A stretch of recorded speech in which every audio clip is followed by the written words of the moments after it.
Welcome, fellow wanderer of the wasteland, to the extraordinary chronicle of a man who defied death itself and ruled over neon dreams in a world consumed by atomic fire. Tonight, we explore the complete saga of Robert Edwin House, orphaned prodigy, technological visionary, and autocratic ruler of New Vegas. This is a tale of genius and isolation, of mathematical precision applied to human chaos, of one man's centuries-long gamble against the end of civilization.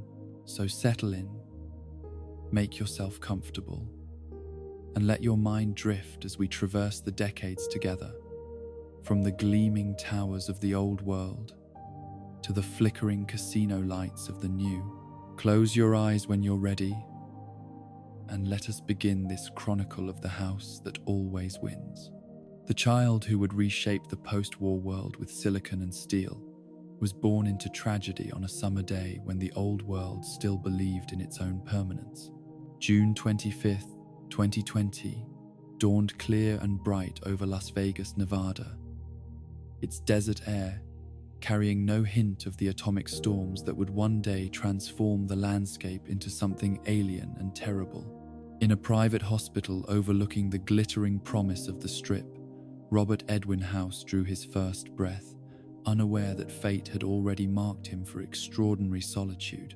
The House family name carried weight in the pre-war business world, built on foundations of innovation and accumulated wealth that stretched back generations.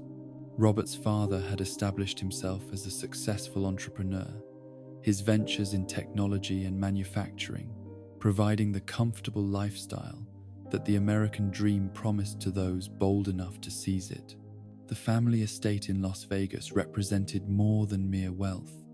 It was a statement of arrival, a declaration that the house name would endure through whatever changes the future might bring.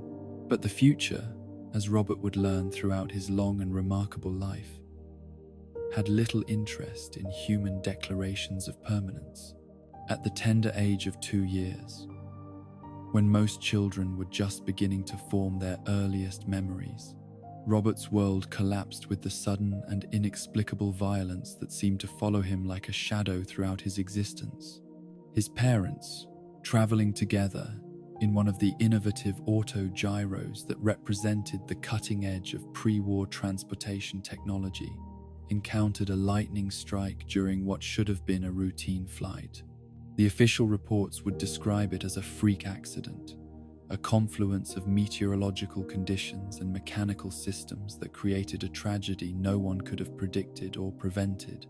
But for the child who survived them, the loss carried implications that would shape every decision of his extraordinarily long life. In a single moment of electrical fury and twisted metal, Robert House became an orphan, thrust into a world that had already demonstrated its capacity for sudden and complete betrayal. The grief of losing his parents was compounded by a betrayal that cut even deeper than natural tragedy. Anthony House, Robert's half-brother from his father's previous marriage, moved quickly to claim what he believed was rightfully his inheritance. Armed with legal documents and the ruthless calculation that seemed to run in the family bloodline, Anthony argued successfully that he, as the older son, was the legitimate heir to the house fortune and the family business of H&H Tools Company.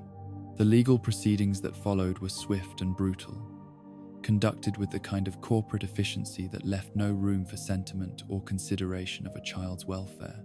Robert, too young to understand the complexities of inheritance law and estate planning, found himself stripped not only of his parents, but of the financial security that might have cushioned the blow of their loss.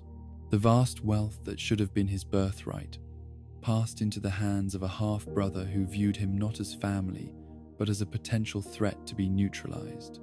Anthony's victory was complete and devastating, leaving Robert with nothing but his own mind and a burning sense of injustice that would fuel his ambitions for decades to come.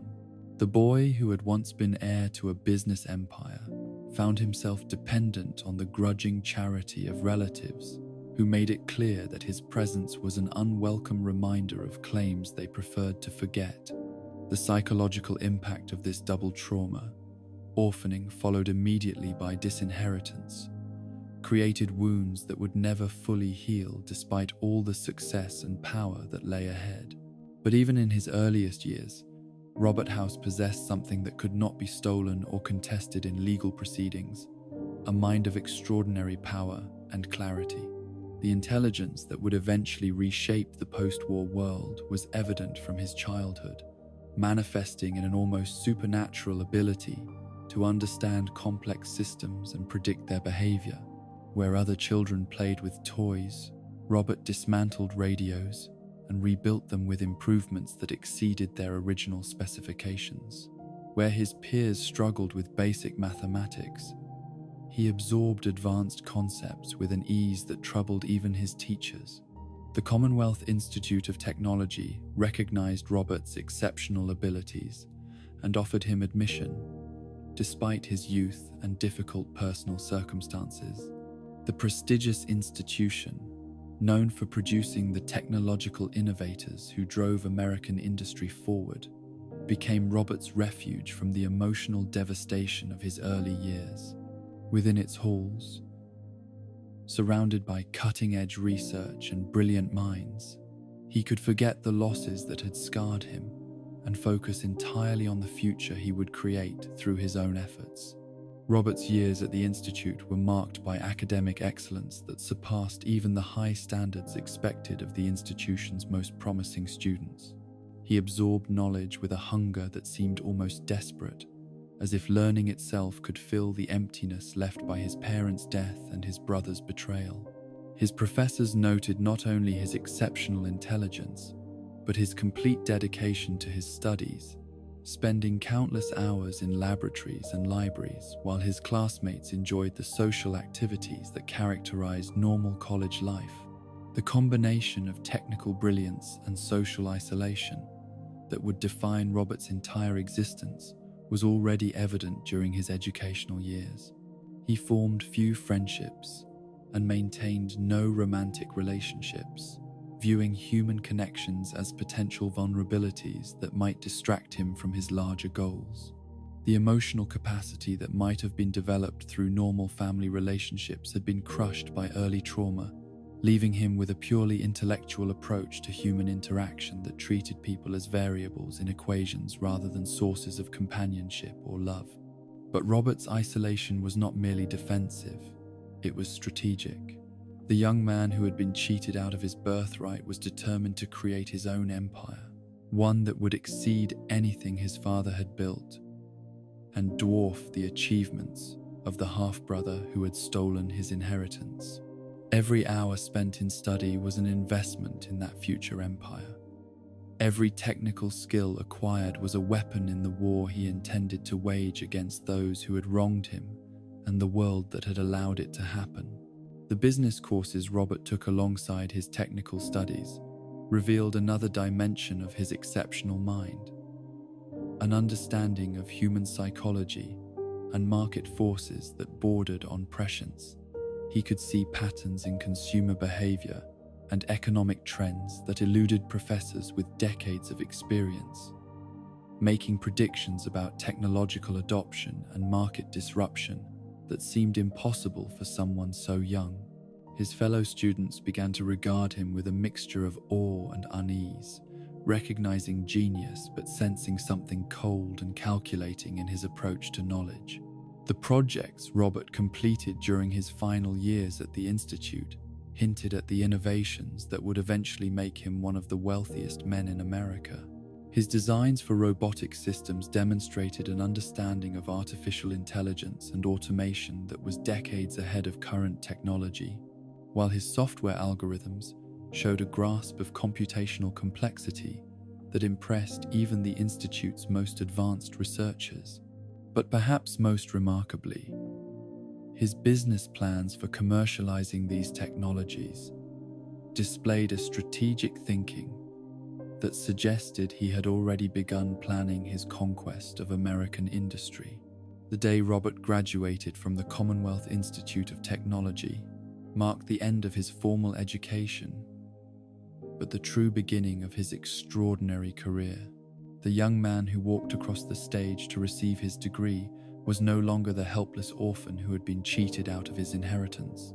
He had transformed himself through sheer force of will and intellectual power into something new, a fusion of technological genius and business acumen that the world had rarely seen. The professors who shook his hand that day could not have imagined that they were congratulating someone who would live for over 2.5 centuries, surviving the end of civilization itself to emerge as ruler of a post-apocalyptic empire built on the ruins of the old world. But all of that lay in the unimaginable future. For now, Robert House was simply a brilliant 22-year-old with nothing but his education and his burning desire to prove that those who had wronged him had made a terrible mistake. The business he was about to found would not only fulfill his dreams of wealth and power, but would inadvertently prepare him for survival in a world that had not yet been born, a world where only the most far-sighted and ruthlessly prepared would live to see the dawn of a new age. The year 2042 would mark the beginning of Robert House's rise to power, but it would also mark the beginning of the isolation that would define his existence for the next 2 centuries. The orphan who had learned to trust no one but himself was about to discover just how far that trust could take him, and just how heavy the crown of absolute self-reliance could become when worn for lifetimes beyond the dreams of mortal men. The transformation from brilliant graduate to industrial titan began in the spring of 2042, when Robert House stood at the threshold of the most audacious gamble of his young life. Armed with nothing but his revolutionary designs, his understanding of emerging markets, and the cold fury that had sustained him through years of academic preparation, he prepared to challenge the established order of American business with a confidence that bordered on the supernatural. The world would soon learn that underestimating Robert House was a mistake that few would have the opportunity to repeat.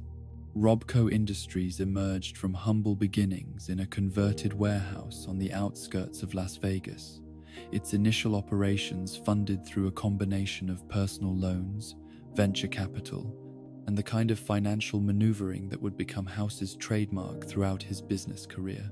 The company's first employees were recruited from the Commonwealth Institute's most promising graduates, young engineers and programmers who shared their founder's vision of a world transformed by robotics and artificial intelligence. But from the very beginning, House made it clear that Robco would be his company in every sense, with no board of directors or shareholders to dilute his absolute authority over the enterprise's direction. The early months of Robco's existence were marked by the kind of frantic activity that characterized all of House's endeavors. Working 18-hour days in cramped laboratory spaces, he and his small team of engineers pushed the boundaries of what was possible with pre-war technology, developing prototypes that seemed to leap decades ahead of anything their competitors were producing. House's designs for autonomous robots incorporated artificial intelligence algorithms that demonstrated an understanding of machine learning and adaptive behavior that had never been successfully implemented on a commercial scale. But technical innovation alone was not enough to guarantee success in the brutal world of American corporate competition.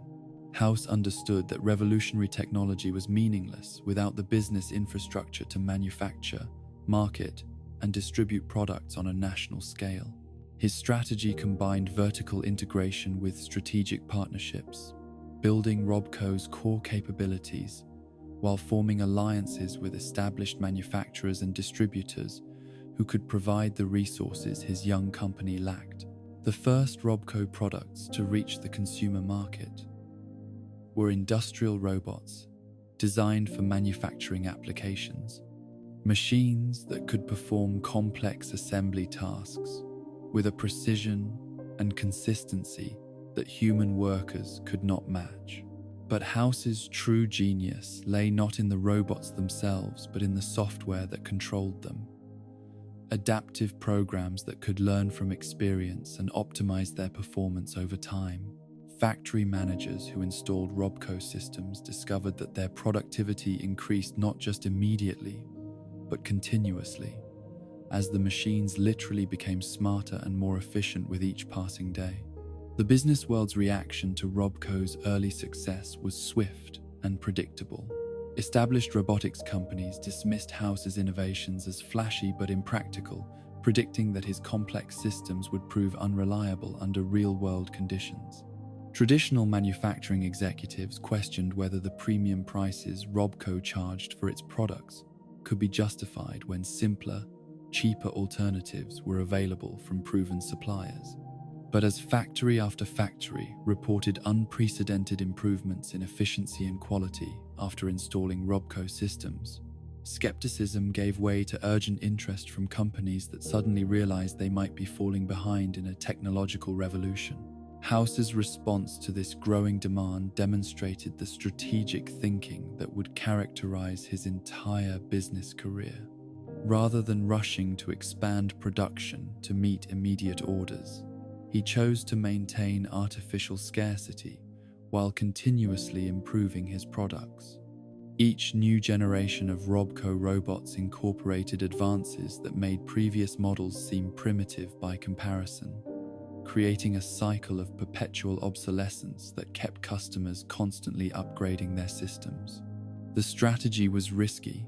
Competitors could potentially fill the gap left by Robco's limited supply, but House correctly calculated that no other company could match the pace of his technological innovation. The financial results of this approach exceeded even House's ambitious projections.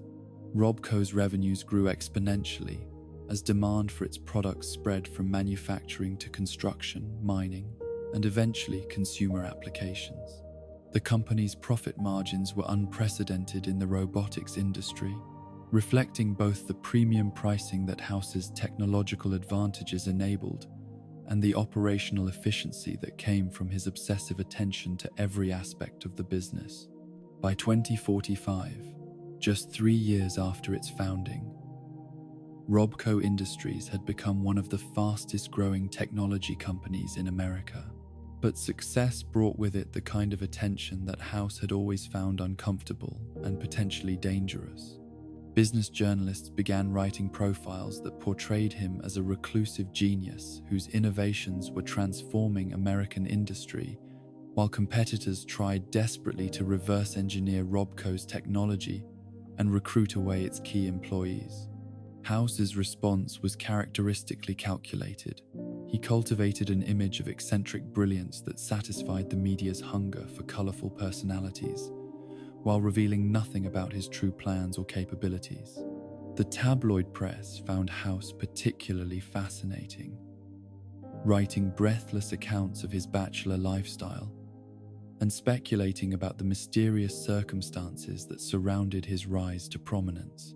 They marveled at his youth. How could someone barely out of college be reshaping entire industries? They questioned his methods.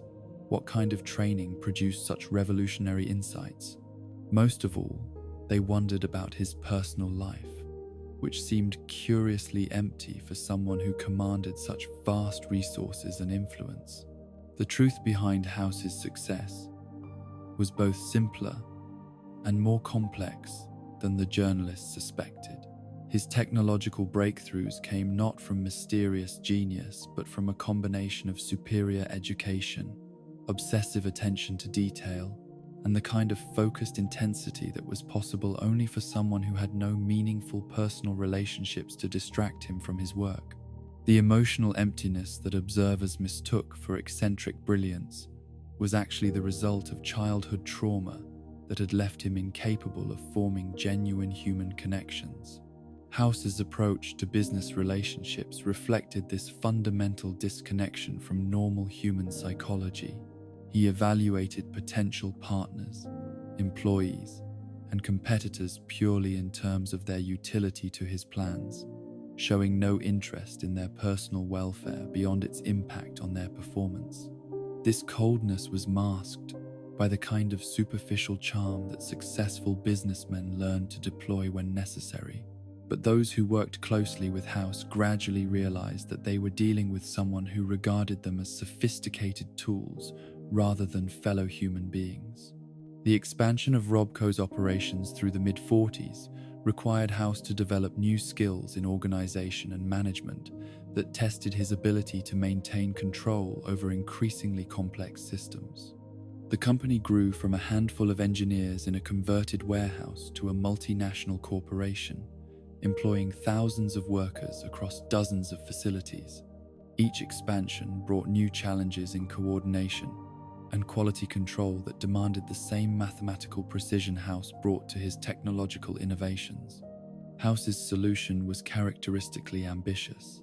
He developed management software that could monitor and optimize human performance in much the same way that his robots optimized manufacturing processes. The system tracked productivity metrics, identified inefficiencies, and made recommendations for personnel changes with the dispassionate precision of his artificial intelligence algorithms. Employees who failed to meet the system's standards found themselves reassigned or terminated without the emotional complications that typically accompanied such decisions. The results were undeniably impressive from a business perspective. Robco maintained its technological edge while scaling to meet growing demand, preserving the quality standards that had made its products superior to those of competitors who struggled to match its innovation pace. But the human cost of this efficiency was considerable, creating a workplace culture that prized performance above all other considerations and left little room for the kind of personal relationships that make work meaningful beyond its financial rewards. House's personal wealth during this period grew at a rate that seemed almost incomprehensible to observers who tried to track his various investments and business ventures. The success of Robco provided the foundation, but his expanding portfolio of strategic investments multiplied his resources in ways that suggested an almost supernatural ability to predict market trends and technological developments. By his 30th birthday in 2050, credible estimates of his net worth approached the $30 billion figure he would later claim, making him one of the wealthiest individuals in human history. But wealth on this scale came with responsibilities and opportunities that House was uniquely positioned to exploit. His investments in Repcon Aerospace reflected his growing interest in space technology and long-term survival strategies, while his acquisition of the Lucky 38 casino demonstrated his understanding that certain forms of human behavior would remain constant regardless of technological change. Each new venture was carefully chosen to complement his existing businesses while positioning him for opportunities that other entrepreneurs could not yet imagine. The Lucky 38 purchase was particularly significant, though House revealed nothing about his true intentions for the property.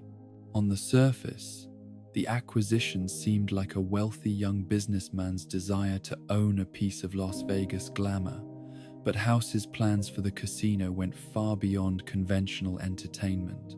He began extensive renovations that included the installation of advanced security systems and computing equipment that seemed excessive for a gambling establishment. The building's Art Deco architecture was preserved, but its infrastructure was quietly transformed into something that could serve purposes far removed from blackjack tables and slot machines. House's public statements about his business philosophy during this period revealed hints of the worldview that would eventually guide his post-war autocracy.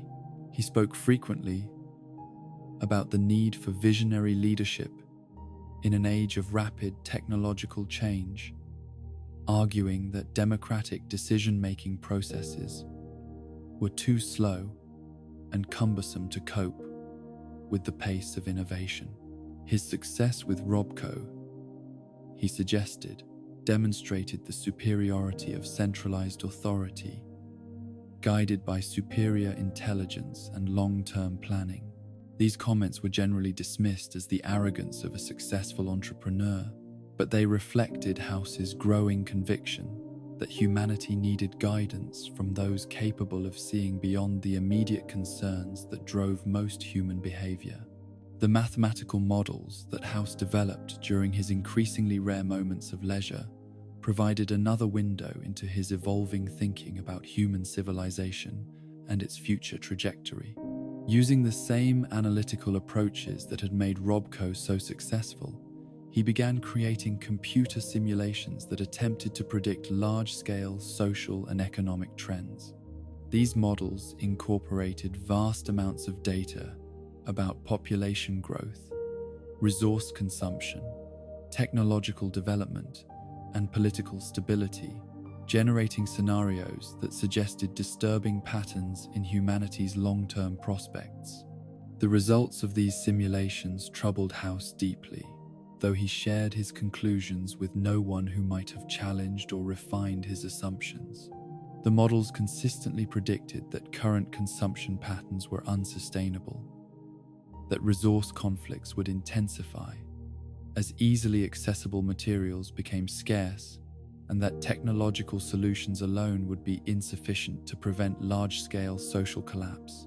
Most disturbing of all, the simulations suggested that democratic governments would prove unable to make the difficult decisions necessary to prevent catastrophe, paralyzed by the need to satisfy voters who refused to accept short-term sacrifices for long-term benefits. House's response to these troubling predictions was characteristically methodical and self-centered. Rather than attempting to influence public policy or warn others about the dangers his models revealed, he began making preparations that would ensure his own survival and continued prosperity, regardless of what happened to the broader society. His investments shifted toward technologies and resources that would retain value during periods of social instability, while his business strategies increasingly focused on creating systems that could operate independently of normal economic infrastructure. The military contracts that Robco began pursuing during the late 40s reflected both House's growing pessimism about humanity's future and his recognition that defense spending would increase as international tensions escalated. The robotic systems he developed for the Pentagon demonstrated capabilities that exceeded anything previously achieved in autonomous weapons technology, creating machines that could operate independently in combat situations while making tactical decisions based on real-time analysis of battlefield conditions. These systems were not merely superior to existing weapons.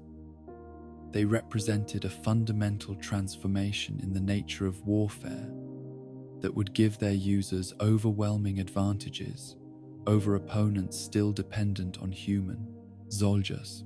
But House's work with military contractors also exposed him to classified information that confirmed his worst fears about the trajectory of international relations.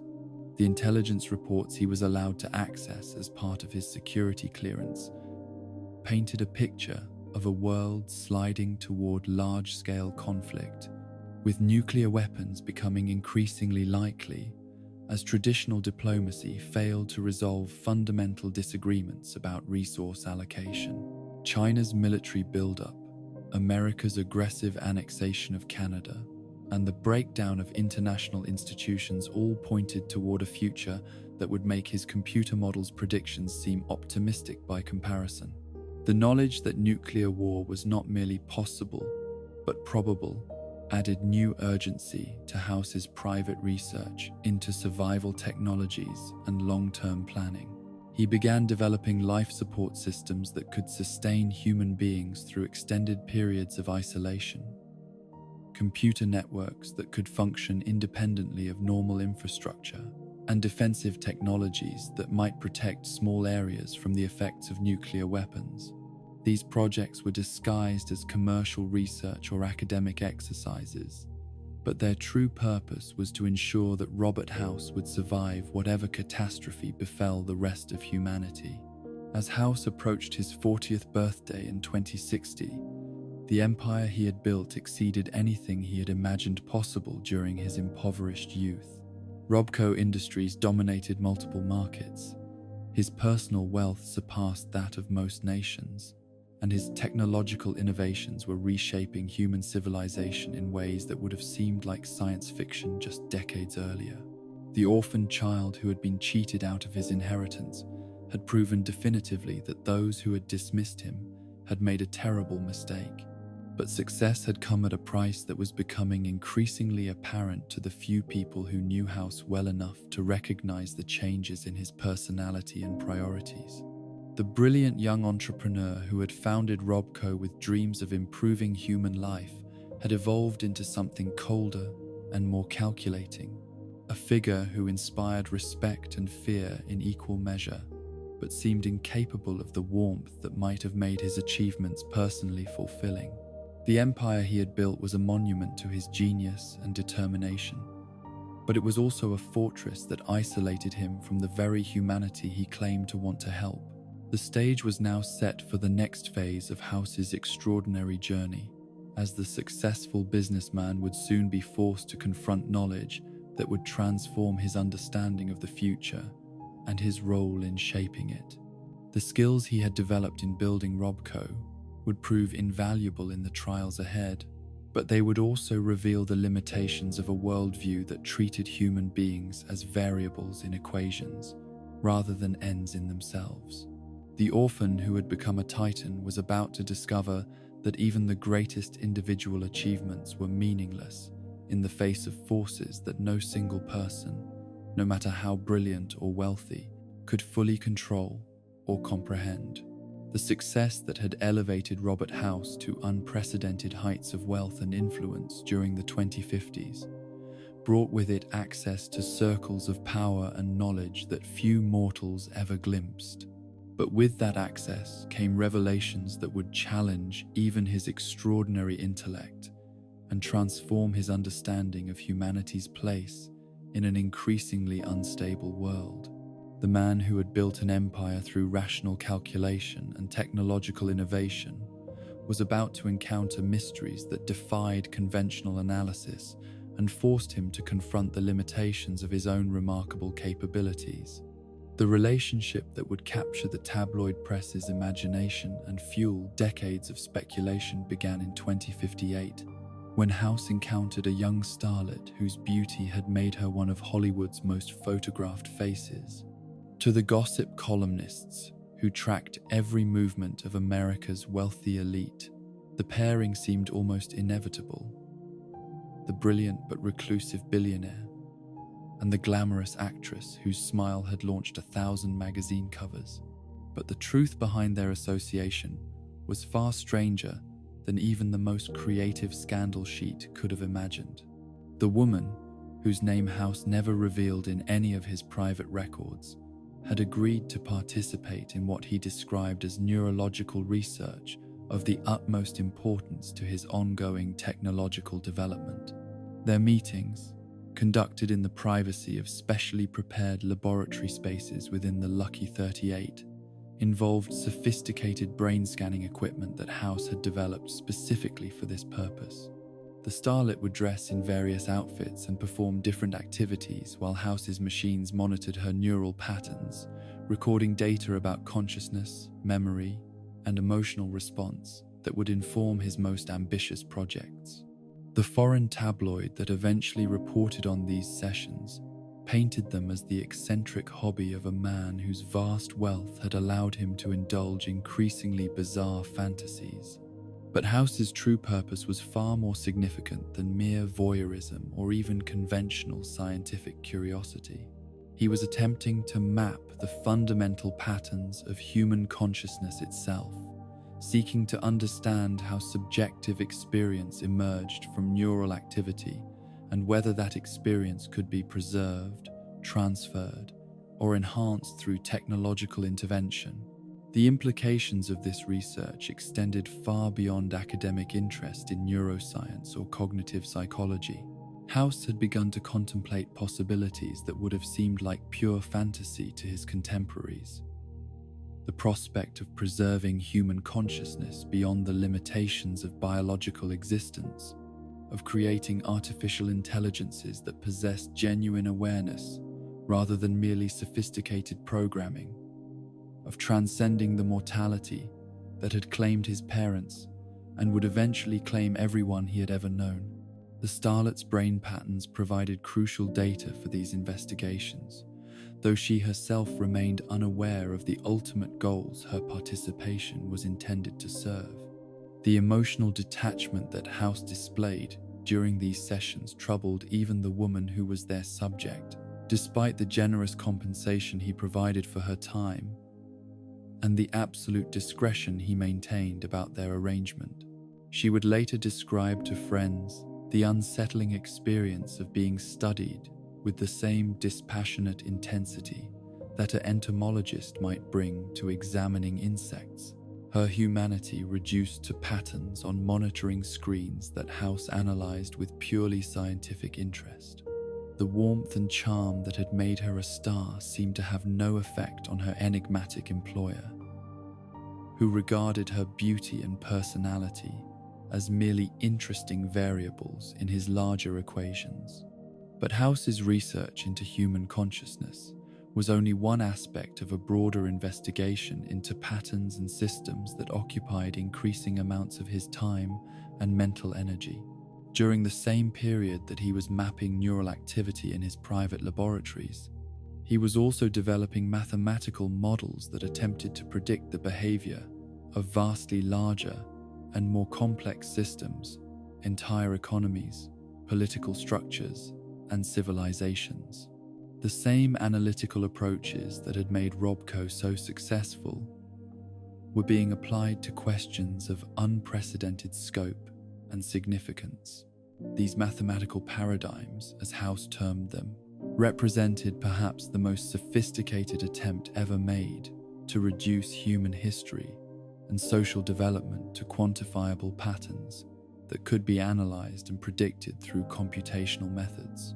House fed enormous amounts of data into specially designed computer systems, economic statistics, demographic trends, resource consumption patterns, technological development rates, political stability, indices, and countless other variables that might influence the trajectory of human civilization. The resulting models generated scenarios and predictions that painted an increasingly disturbing picture of humanity's future prospects. The work was conducted in absolute secrecy, known only to House himself and the small team of mathematicians and computer specialists who helped implement his algorithms. Even these assistants understood only fragments of the larger project, with House maintaining strict compartmentalization that prevented anyone but himself from grasping the full implications of what their calculations revealed. The paranoia that had characterized his business practices was magnified when applied to research that could reshape his understanding of existence itself. The results that emerged from House's mathematical modeling during the early 2060s were consistent and deeply troubling. Every scenario generated by his computers suggested that current patterns of resource consumption, population growth, and political organization were fundamentally unsustainable. The models predicted that scarcity would lead to increasingly severe conflicts between nations, that democratic governments would prove unable to make the difficult decisions necessary to prevent catastrophe, and that technological solutions alone would be insufficient to address the underlying problems driving civilization toward collapse. Most disturbing of all, House's calculations consistently pointed toward the same general time frame for the crisis that would determine humanity's fate.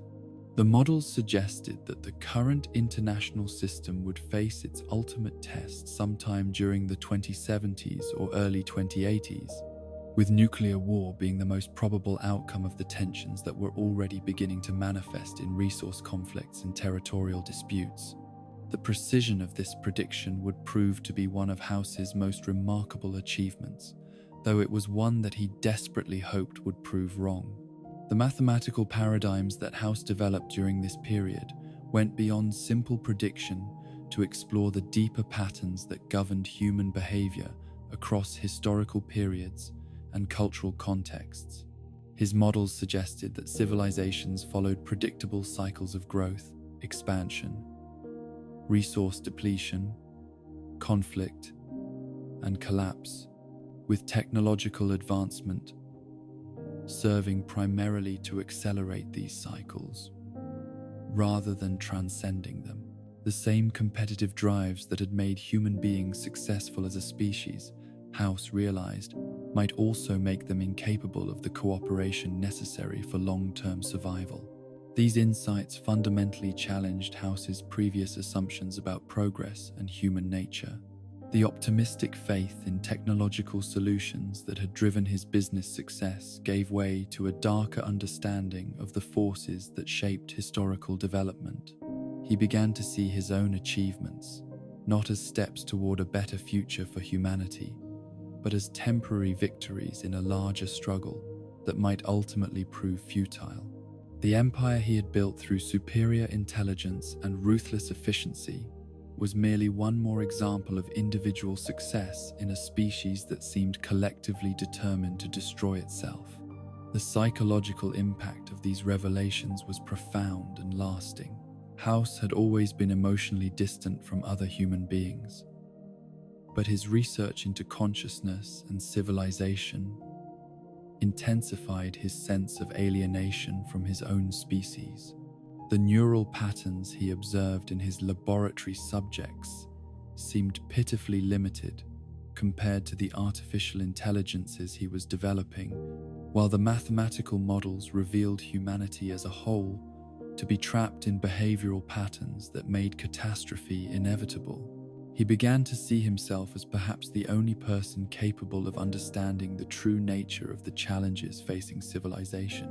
This growing sense of isolation was compounded by House's awareness that sharing his discoveries would be not only dangerous but futile. The knowledge that nuclear war was highly probable would cause panic and potentially accelerate the very conflicts his models predicted, while the general public lacked both the intellectual capacity and emotional stability to process information about civilization's fundamental unsustainability. He was condemned to possess terrible knowledge that he could neither act upon directly nor share with others who might help address the problems he had identified. The burden of foresight became increasingly heavy as House entered his 40s, transforming him from an eccentric but successful businessman into something approaching a prophet of doom. His public appearances became rarer and more scripted, while his private research consumed ever greater amounts of his time and resources. The Lucky 38, already extensively modified to serve as his headquarters and laboratory, was further enhanced with equipment and facilities that seemed excessive for commercial purposes, but made perfect sense for someone preparing for the end of the world. House's investments during this period reflected his growing pessimism about humanity's prospects and his determination to position himself for survival, regardless of what catastrophes might befall the broader society. He diversified into technologies and resources that would retain value during periods of social collapse, while maintaining liquidity that would allow rapid adaptation to changing circumstances. Every business decision was evaluated not just for its immediate profitability, but for its potential utility in post-apocalyptic scenarios that seemed increasingly likely with each passing year.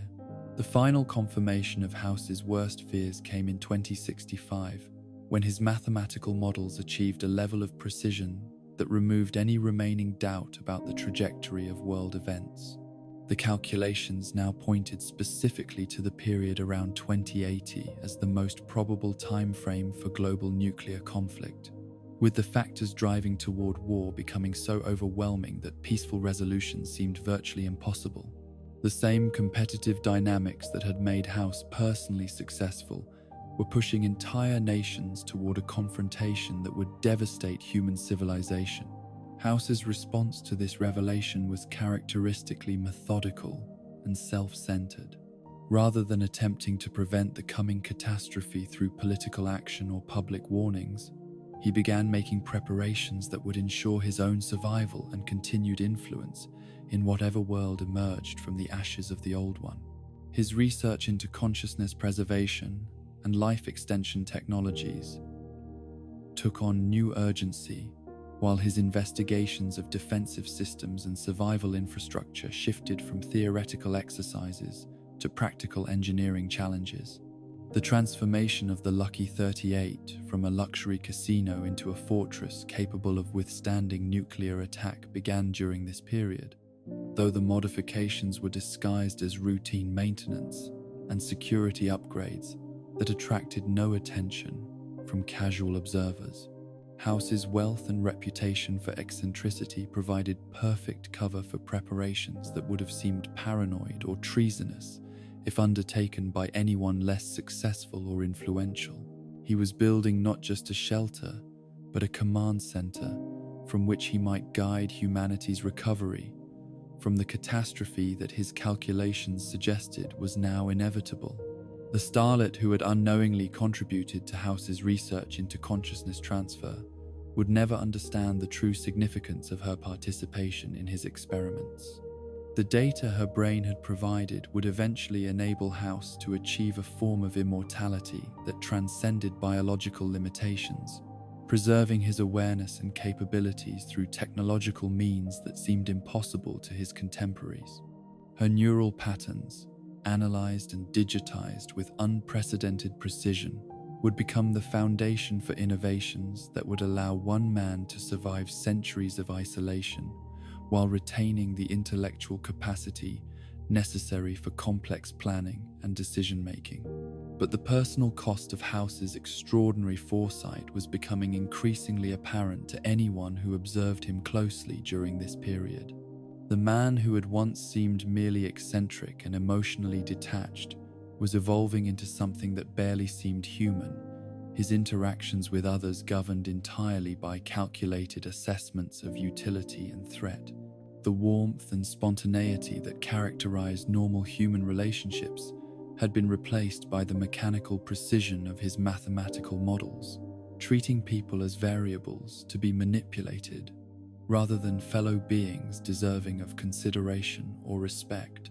The knowledge that nuclear war was approaching with mathematical certainty created a sense of urgency that drove House to ever greater extremes of preparation and isolation. Every day that passed without global catastrophe was another day to refine his survival plans and enhance his technological capabilities, but also another day of living with the terrible burden of knowing what was coming while being unable to prevent it. The brilliant mind that had built a business empire was now focused entirely on ensuring that at least one representative of human intelligence would survive to witness whatever emerged from the coming conflagration. As House entered the final decade before the Great War that his calculations had predicted with such disturbing accuracy, he carried with him not just the knowledge of impending doom, but the conviction that he alone possessed the vision and capability necessary to guide humanity's recovery. The orphan child who had been dismissed and betrayed had grown into a figure of almost godlike power and foresight, but at the cost of everything that might have made that power meaningful in human terms. He was prepared to survive the end of the world, but the question remained whether what survived would still be recognizably human, or merely a calculating intelligence wearing the mask of Robert House. The revelation that would transform House's understanding of his place in history came not through his own mathematical calculations, but through an invitation that arrived at Robco headquarters on a cold morning in late 2076. The message, delivered by courier, rather than transmitted through normal communication channels, bore the corporate seals of America's most powerful industrial conglomerates and requested House's presence at a gathering that would determine the fate of human civilization. The secrecy surrounding the invitation suggested something far more significant than routine corporate cooperation. While the list of attendees read like a who's who, of the military-industrial complex that had shaped American policy for decades.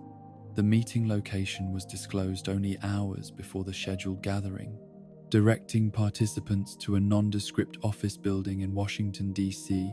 that housed what appeared to be routine government bureaucracy, but actually served as a front for intelligence operations of the highest classification. House arrived to find himself in the company of men whose names were synonymous with American technological and military supremacy. Bob Howard and Bob Asins, representing the Vault Tech Corporation, Frederick Sinclair of the Sierra Madre, Julia Masters from Repcon Aerospace, and Leon von Felden of West-Tech Research. The assembled group controlled technologies and resources that could reshape human civilization, and their presence in one room suggested decisions of unprecedented scope and consequence. The conference room where they gathered was equipped with electronic countermeasures that prevented any surveillance or recording of their discussions, while armed security personnel ensured that no unauthorized individuals could observe or overhear their deliberations. The atmosphere was charged with the kind of tension that accompanied meetings where the participants understood that history would judge their decisions, though perhaps not in the ways they expected.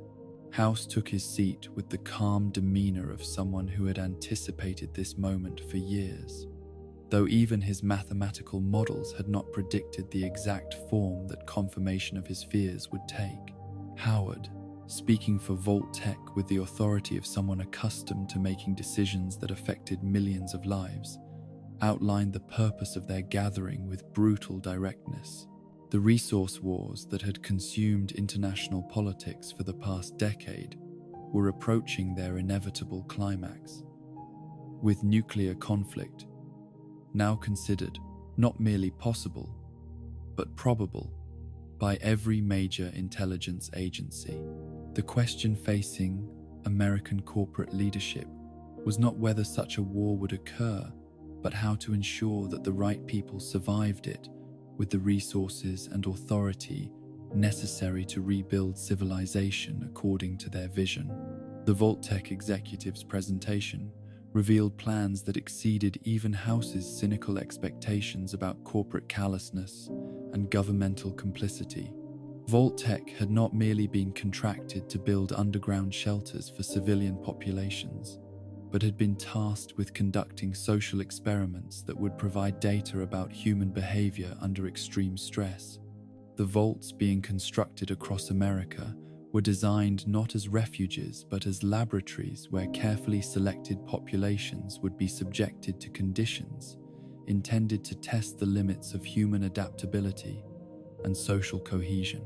Howard's description of these experiments was delivered with the detached professionalism of someone discussing quarterly profit projections rather than the systematic torture of innocence. Some vaults would expose their inhabitants to controlled doses of radiation to study the effects of mutation on human evolution.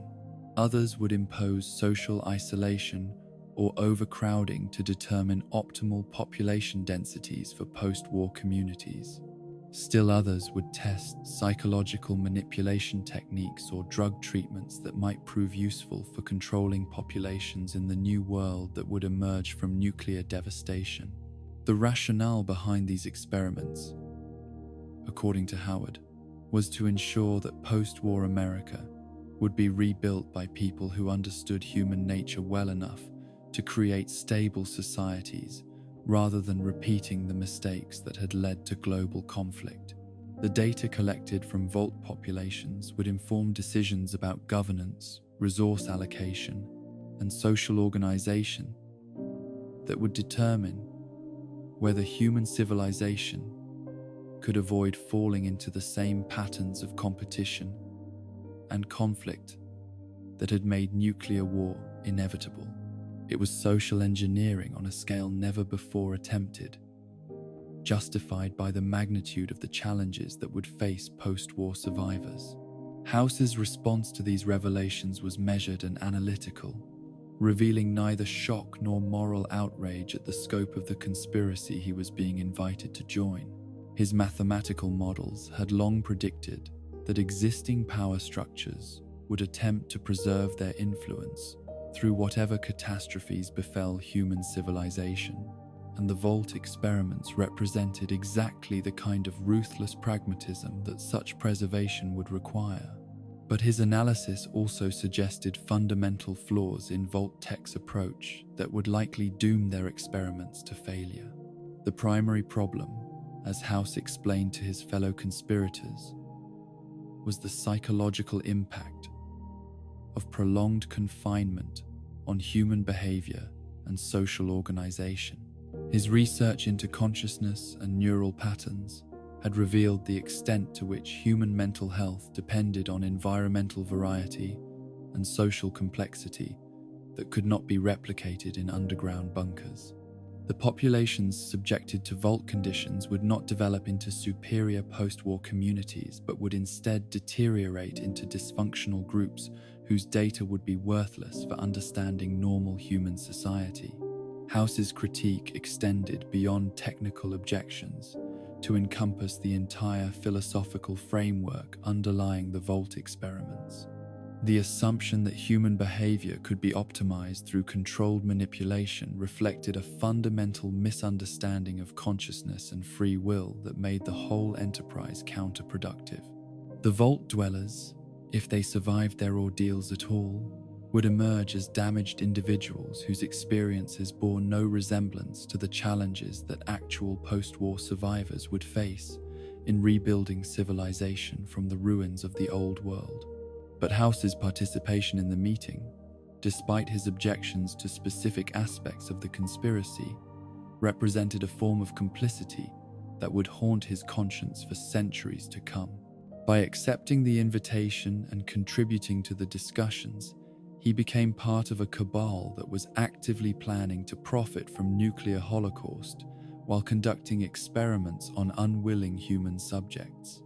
His silence about the conspiracy, even if motivated by practical considerations about the futility of opposition, made him morally responsible for atrocities that would claim millions of lives. The other attendees at the secret meeting represented different aspects of the military-industrial complex that had shaped American policy during the resource wars, each bringing their own perspective on how to survive and profit from the coming catastrophe. Frederick Sinclair of the Sierra Madre had developed advanced holographic technologies and atmospheric filtration systems that could preserve luxury and comfort even in post-nuclear conditions. While Julia Masters from Repcon Aerospace offered insights into space-based survival strategies and long-term colonization possibilities that might allow human civilization to transcend terrestrial limitations entirely. Leon von Felden's contributions from West Tech research were perhaps the most disturbing, involving biological weapons and mutation research that could be used either to eliminate enemies or enhance allies in the post-war world.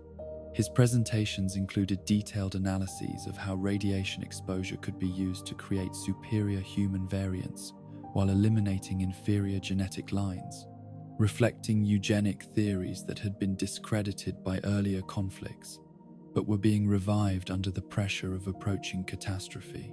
The casual way in which he discussed mass sterilization and selective breeding revealed the extent to which moral considerations had been abandoned in favor of pure survival calculations. House's own contributions to the conspiracy centered on his technological innovations in robotics and artificial intelligence that could provide automated labor and defense capabilities in post-war conditions. His Securitrons represented the most advanced autonomous military systems ever developed, capable of operating independently for decades without human maintenance or oversight. These machines could serve as the enforcement arm for whatever governmental structures emerged from nuclear devastation, ensuring that the right people retained power regardless of popular opinion or democratic processes. But even as House shared his technologies and insights with the other conspirators, he was developing parallel plans that would ensure his own survival and dominance in the post-war world. The mathematical models that had predicted nuclear conflict with such accuracy also suggested that most of his fellow conspirators would fail to implement their survival strategies effectively, falling victim to the same competitive instincts that were driving civilization toward destruction. House intended to outlast and outmaneuver all of them, emerging from the coming catastrophe as the sole architect of human recovery. The discussion of timing and coordination revealed the extent to which the conspiracy had infiltrated government and military institutions at the highest levels. The nuclear exchange that would devastate global civilization was not merely anticipated but actively planned, with specific targets and timing chosen to maximize the destruction of existing power structures while preserving the resources and infrastructure that the conspirators would need to rebuild according to their vision. The date suggested by intelligence analysis, sometime in the early 2070s, aligned perfectly with House's own calculations, confirming that his mathematical models had achieved unprecedented accuracy in predicting human behavior on a civilizational scale. The psychological impact of participating in these discussions was profound, even for someone as emotionally detached as House had become during his decades of isolation and research. The casual way in which his fellow conspirators discussed the deaths of millions revealed the extent to which they had abandoned normal human moral constraints in favor of purely pragmatic survival calculations. Their willingness to sacrifice entire populations for experimental data or strategic advantage demonstrated a callousness that exceeded even House's cynical expectations about human nature under extreme pressure. House's internal conflict during this period centered on his recognition that the conspiracy represented both an opportunity and a trap that could determine his own survival prospects.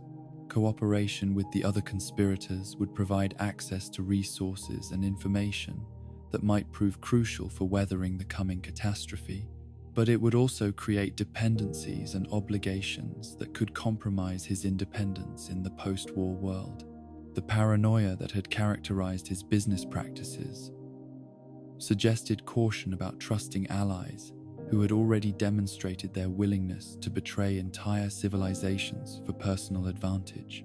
The question of whether House could have prevented the nuclear holocaust by exposing the conspiracy or refusing to participate remained a source of internal torment that would persist throughout his extended post-war existence. His mathematical models suggested that the forces driving toward global conflict were too powerful to be deflected by individual action, regardless of how wealthy or influential that individual might be. But the possibility that different choices might have produced different outcomes created a burden of responsibility that no amount of rational analysis could entirely eliminate.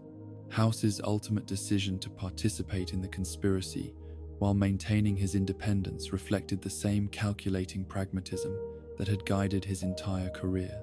He would take what advantage he could from cooperation with the other conspirators, while ensuring that his own survival plans remained under his exclusive control. The technologies and resources he shared were carefully selected to provide immediate benefits without revealing the full extent of his capabilities or intentions, preserving strategic advantages that would prove crucial when the temporary alliance dissolved in the chaos of post-war competition. The final meeting of the corporate cabal took place just weeks before the Great War began, with each participant making final preparations for survival strategies that had been years in development. The atmosphere was charged with anticipation and dread, as men who had spent their careers accumulating power and wealth prepared to witness the destruction of the civilization that had made their success possible. House left that meeting with the knowledge that he was now committed to a course of action that would define the remainder of his existence, however long that might prove to be. The moral complexity of House's position during this period defied simple categorization as either heroic or villainous. His participation in planning nuclear holocaust represented complicity in crimes against humanity on an unprecedented scale, yet his mathematical models suggested that such catastrophe was inevitable regardless of his personal choices. His preparations for post-war survival could be seen as selfish opportunism or as a necessary effort to preserve human knowledge and capability through the coming dark age. The ambiguity would persist throughout his extended post-war existence, coloring every decision with questions about the price of survival and the meaning of responsibility in extreme circumstances. As House returned to Las Vegas to make his final preparations for the end of the world, he carried with him not just the technical knowledge necessary for survival, but the psychological burden of having chosen pragmatic cooperation over moral opposition when faced with ultimate evil. The brilliant mind that had built a business empire and predicted civilizational collapse was now focused entirely on ensuring that at least one repository of human intelligence would survive to witness whatever emerged from the nuclear fires that would soon consume the world. Whether that survival would ultimately serve the cause of human recovery or merely perpetuate the same competitive instincts that had made catastrophe inevitable remained to be seen. The final months before the Great War found Robert House engaged in the most complex and ambitious engineering project of his extraordinary career, a technological undertaking that would determine not only his personal survival, but his ability to shape human civilization's recovery from the catastrophe. His mathematical models had predicted with such disturbing precision. The Lucky 38, already transformed from a mere casino into a fortress of advanced technology, became the focal point of preparations that pushed the boundaries of what was possible with pre-war science and engineering. Every calculation had to be perfect, every system redundantly protected, because there would be no second chances once the nuclear fires began to fall. The centerpiece of House's survival strategy was the platinum chip, a single piece of advanced technology that embodied years of research into artificial intelligence, network security, and autonomous systems management. The chip represented more than mere computer hardware. It was the key to upgrading his entire defense network, the crucial component that would allow his Securitrons and laser defense systems to operate at their full potential during the critical hours when Las Vegas would face annihilation from multiple nuclear warheads. Without this upgrade, House's carefully planned defenses would function at reduced efficiency, potentially allowing one or more weapons to penetrate his protective umbrella and destroy everything he had worked to preserve. The creation of the platinum chip required House to push manufacturing techniques beyond their established limits, utilizing exotic materials and precision engineering that exceeded anything previously attempted in the field of computer technology. The chip's architecture incorporated quantum processing elements that could handle the massive computational loads required for real-time ballistic trajectory analysis and interception calculations, while its memory systems stored the artificial intelligence algorithms that would coordinate defensive responses across multiple platforms simultaneously. Every circuit had been optimized for the specific challenges of nuclear defense, with backup systems and error correction protocols that could maintain functionality even under the electromagnetic pulse conditions that would accompany atomic detonations. But the platinum chip was only one component of House's comprehensive survival infrastructure, albeit the most critical one. The Lucky 38 itself had been transformed into something that resembled a casino only on its public floors, while the deeper levels housed technology that would have seemed like science fiction to casual observers. Advanced life support systems capable of sustaining human life for centuries, quantum computers that could model complex scenarios and predict future developments, automated manufacturing systems that could produce everything from medical supplies to weapons using raw materials that would remain available in post-war conditions. The most remarkable aspect of House's preparations was the life support pod that would preserve his physical existence through whatever trials lay ahead. The system represented a fusion of medical technology and computer science that had never been attempted on such a scale, designed to maintain his biological functions while allowing his consciousness to interface directly with the network of computers and sensors that would become his extended nervous system. The pod could sustain his body indefinitely, providing nutrition, removing waste products, and preventing the cellular decay that would normally accompany extended periods of immobility. House's cybernetic interface went far beyond simple life support to encompass a fundamental transformation of human consciousness itself. His brain would be directly connected to computer systems through neural implants that allowed thought-speed communication with artificial intelligences and instant access to vast databases of information. The interface would preserve his personality, memories, and decision-making capabilities, while enhancing them with computational power that exceeded the capacity of unaugmented human cognition. He would become something more than human, though whether that transformation represented evolution or corruption remained to be seen. The defensive systems that would protect Las Vegas during the Great War represented perhaps the most ambitious military engineering project ever attempted by a private individual. House's network of laser defense platforms, hidden throughout the desert surrounding the city, could track and destroy incoming ballistic missiles with precision that exceeded anything in the Pentagon's arsenal.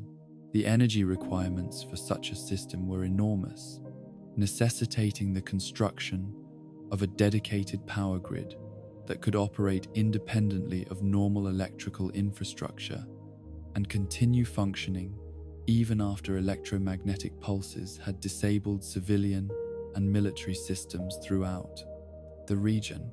The Securitron army that would serve as House's ground-based defense force had been designed specifically for post-nuclear combat conditions, with radiation shielding that would allow operation in contaminated areas where human soldiers could not survive. Each robot incorporated advanced artificial intelligence that could adapt to changing tactical situations while maintaining coordination with other units across the battlefield.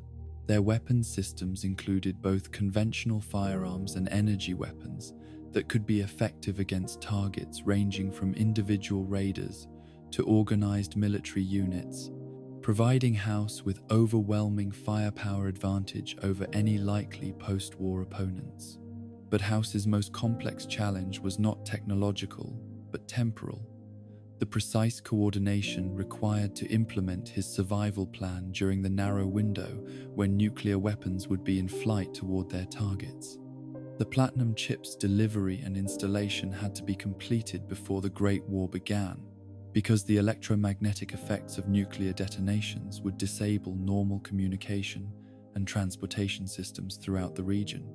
A delay of even hours could render his entire defensive network ineffective, allowing Las Vegas to be destroyed along with the rest of American civilization. The manufacturing of the Platinum chip was completed on October 22nd, 2077. Just one day before House's mathematical models predicted the Great War would begin. The timing reflected both his extraordinary ability to forecast world events and the razor-thin margins for error that characterized his entire survival strategy. The chip was immediately prepared for courier delivery to the Lucky 38, using a secure transportation protocol that House had developed specifically for this critical mission. Every aspect of the delivery had been planned and rehearsed, with backup procedures for various contingencies that might delay or interrupt the transfer. House's calculations regarding the timing of nuclear conflict were based on intelligence gathered through his corporate connections and his analysis of international tensions, resource depletion patterns, and military deployment schedules. His models suggested that the morning of October 23rd would mark the beginning of global nuclear exchange, with American cities being targeted within hours of the initial Chinese strike. Las Vegas, while not a primary military target, would likely face attack due to its symbolic importance and economic value, making defensive preparations essential for survival. The courier selected for the platinum chip delivery was chosen through a careful vetting process that evaluated both reliability and expendability, as House understood that knowledge of the chip's existence and capabilities could not be allowed to spread beyond the minimum number of people necessary for the mission's success. The courier would travel from the manufacturing facility in Sunnyvale to Las Vegas using predetermined routes that avoided major population centers and military installations, reducing the risk of interception while ensuring rapid delivery during the critical pre-war hours. House's contingency planning for the delivery included multiple backup scenarios designed to address various forms of interference or delay that might prevent the chip from reaching its destination. Alternative couriers were prepared to take over the mission if the primary delivery agent was compromised, while House's network of sensors and communication systems would monitor the courier's progress and provide warnings about potential threats or obstacles. The importance of the chip's successful delivery could not be overstated. Without it, all of House's other preparations would be rendered largely meaningless. The final hours before the Great War found House in his life support pod, already connected to the computer systems that would preserve his consciousness through the coming catastrophe, while providing him with superhuman capabilities for managing his defensive network. The transition from biological to cybernetic existence was less dramatic than he had anticipated, perhaps because his emotional connections to normal human experience had been severed long before through years of isolation and calculated detachment. The pod felt less like a prison than a liberation from the limitations that had constrained his previous existence. House's monitoring systems detected the first signs of global nuclear exchange before any official announcements or news reports had confirmed what was happening. Electromagnetic anomalies consistent with high-altitude nuclear detonations appeared over strategic targets throughout the United States, while communication networks began failing as infrastructure was destroyed or disabled by the effects of atomic weapons. The war that House had predicted and prepared for was finally beginning, and his survival would depend entirely on the effectiveness of systems that had never been tested under actual combat conditions. The failure of the courier delivery system represented the first and most catastrophic breakdown in House's carefully orchestrated survival plan. The platinum chip, despite all precautions and contingency measures, did not reach the lucky 38 before the electromagnetic pulses associated with nuclear detonations disabled transportation and communication systems throughout the region. House's defensive network would have to operate using obsolete software and reduced capabilities during the most critical moments of its existence, creating vulnerabilities that could prove fatal to both him and the city he was attempting to protect. House's response to this crisis demonstrated both his remarkable adaptability and the limitations of even the most sophisticated planning when confronted with the chaos of actual warfare. His defensive systems, while degraded by the lack of proper software upgrades, still represented the most advanced anti-missile technology in existence and retained the capability to intercept at least some of the nuclear weapons targeting Las Vegas. The laser platforms began engaging incoming warheads with mathematical precision, calculating interception points and firing solutions that would have been impossible for human operators to achieve under such extreme time pressure. The battle for Las Vegas lasted only minutes, but represented perhaps the most intense technological combat in human history, as House's automated defense network engaged multiple nuclear warheads in a desperate effort to preserve the city and its guardian. The laser systems functioned admirably despite their software limitations, successfully destroying several incoming weapons before they could detonate over their intended targets. But the reduced efficiency caused by the missing platinum chip upgrade allowed some weapons to penetrate the defensive umbrella, creating limited nuclear damage in areas that should have been completely protected. The electromagnetic pulses generated by nuclear detonations, combined with the massive computational loads required for missile defense, caused critical failures throughout House's computer network that threatened not only his defensive capabilities, but his personal survival systems.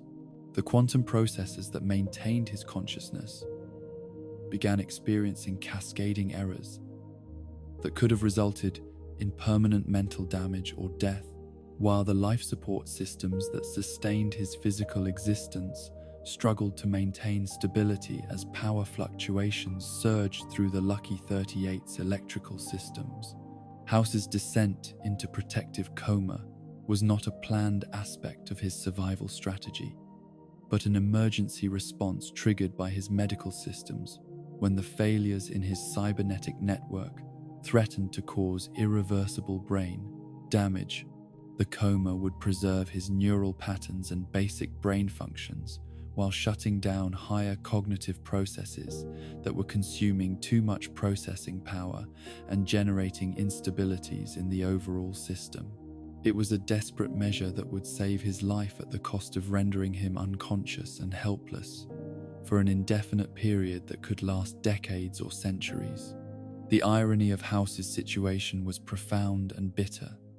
The man who had predicted nuclear war with mathematical precision and prepared for it with unprecedented thoroughness found himself defeated not by the atomic weapons themselves, but by a timing error of mere hours. His defensive systems had functioned well enough to preserve Las Vegas from total destruction, fulfilling the primary objective of his survival strategy. But the Platinum chip's failure to arrive on schedule had created cascading problems that left him unconscious and vulnerable during the critical years when post-war recovery would begin and competing factions would vie for control of the resources he had protected. The Lucky 38, with its advanced technology and sophisticated defenses, became a fortress without a commander, as House's consciousness retreated into the protective depths of cybernetic hibernation. The Securitron army that should have been patrolling Las Vegas and asserting House's authority over the surviving population instead remained inactive in their storage facilities, waiting for upgrade commands that would not come for over 2 centuries. The quantum computers that should have been modeling post-war scenarios and developing recovery strategies instead focused their processing power on the minimal tasks required to keep their creator alive.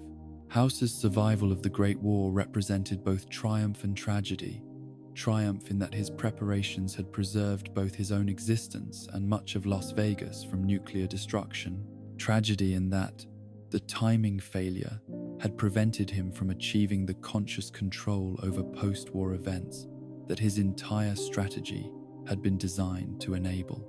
The man who had sought to guide human recovery through superior intelligence and technological capability would instead spend decades in helpless isolation, dreaming whatever dreams might visit, a consciousness suspended between life and death in the ruins of civilization.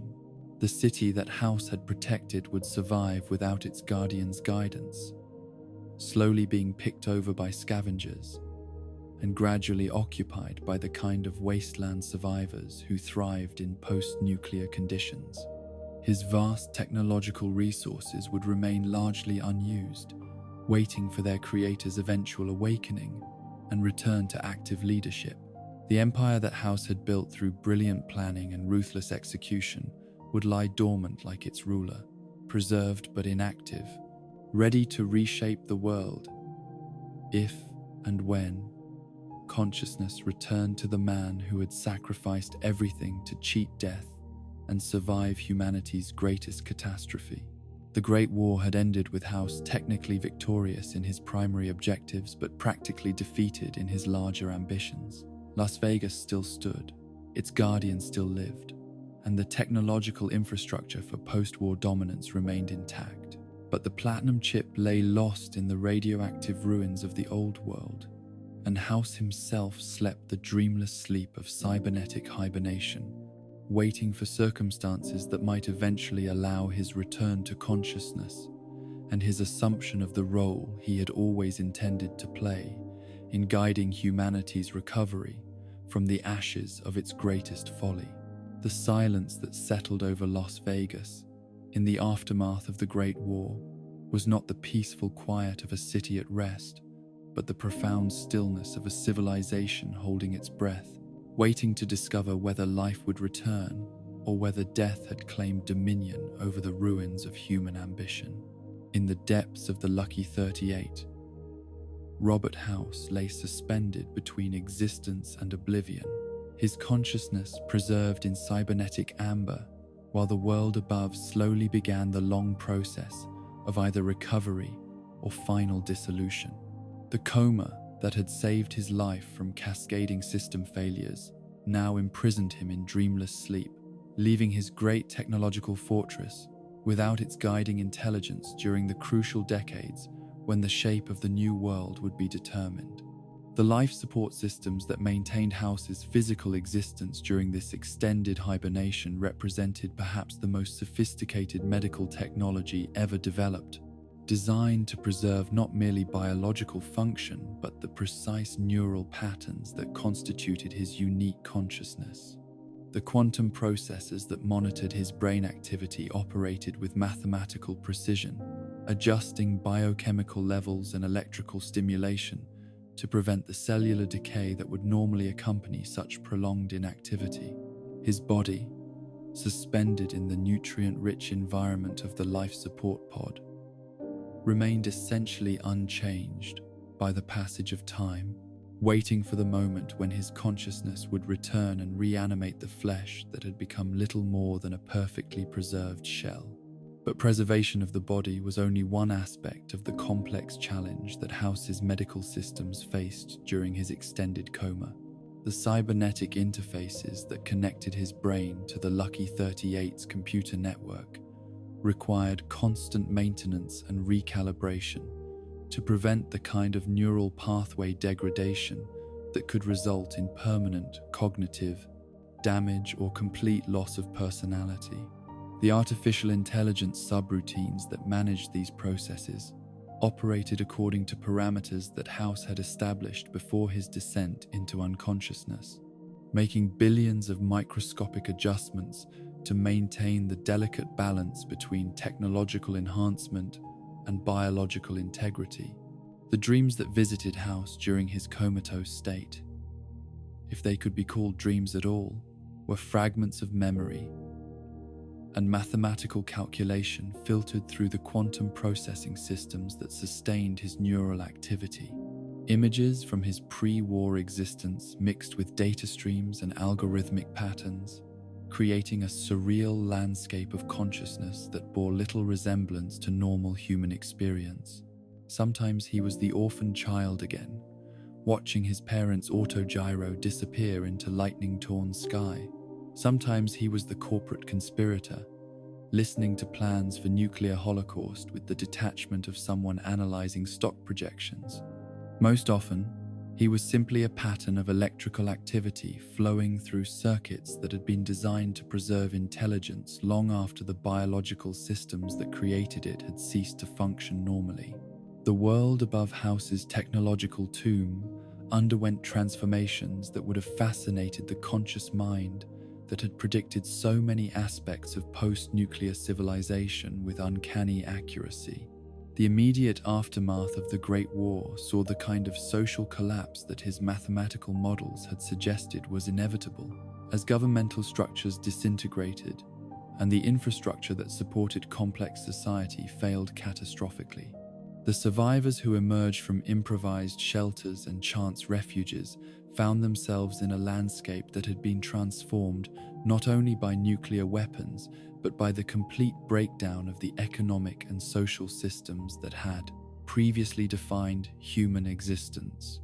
Las Vegas, protected by House's defensive network from the worst effects of nuclear bombardment, became a magnet for survivors who sought to salvage useful materials from the ruins of pre-war civilization. The city's casinos and hotels, their neon signs dark, and their gaming tables abandoned, provided shelter for the desperate and resources for the enterprising. Scavenger groups established temporary camps in the shadows of buildings that had once entertained millions of visitors, picking through the debris of consumer culture for anything that might prove useful in the harsh reality of post-war survival. The Securitron army that House had created to serve as his post-war enforcement mechanism remained inactive in their storage facilities beneath the Lucky 38, their sophisticated artificial intelligence systems powered down to conserve energy while awaiting the activation codes that only their unconscious creator could provide. These mechanical guardians, designed to be the foundation of House's post-war empire, stood as silent sentinels in underground chambers that gradually accumulated dust and showed the first signs of the corrosion that would eventually claim all unattended technology in the harsh desert environment. The raider tribes that moved into the Las Vegas area during House's long sleep represented exactly the kind of social devolution that his pre-war studies had predicted would follow civilizational collapse. Organized around principles of strength and intimidation rather than cooperation and mutual benefit, these groups competed violently for control over the resources that House's defensive systems had preserved from nuclear destruction. Their conflicts played out in the streets and buildings that had once hosted elegant entertainment, transforming spaces designed for pleasure into battlegrounds where survival was determined by firepower and ruthlessness. The gradual establishment of these raider tribes as semi-permanent occupying forces created a perverse form of stability that would persist for decades while House remained unconscious. The chairman claimed the Tops Casino as their headquarters, transforming the elegant gaming establishment into a fortress decorated with the trophies of their various victories over competing groups.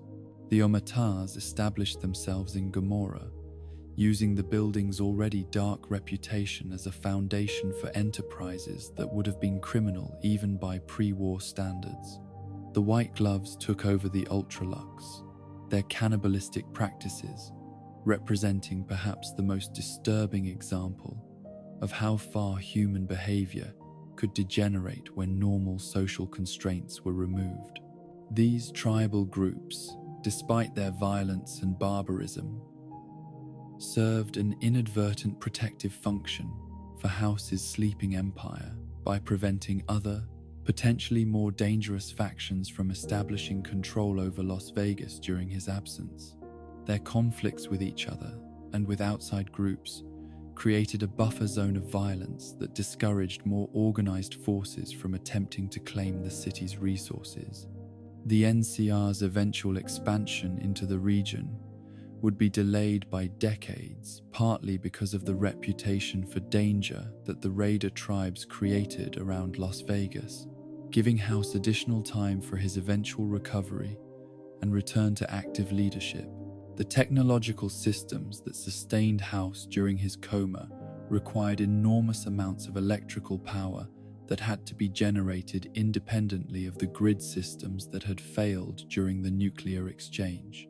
The fusion reactors buried beneath the Lucky 38 operated with the same mathematical precision that characterized all of House's engineering projects, converting matter into energy with efficiency that exceeded anything achieved by pre-war commercial power plants. These reactors, designed to function for centuries without human maintenance, provided the steady flow of electricity that kept House alive, while powering the defensive systems that continued to protect Las Vegas from external threats.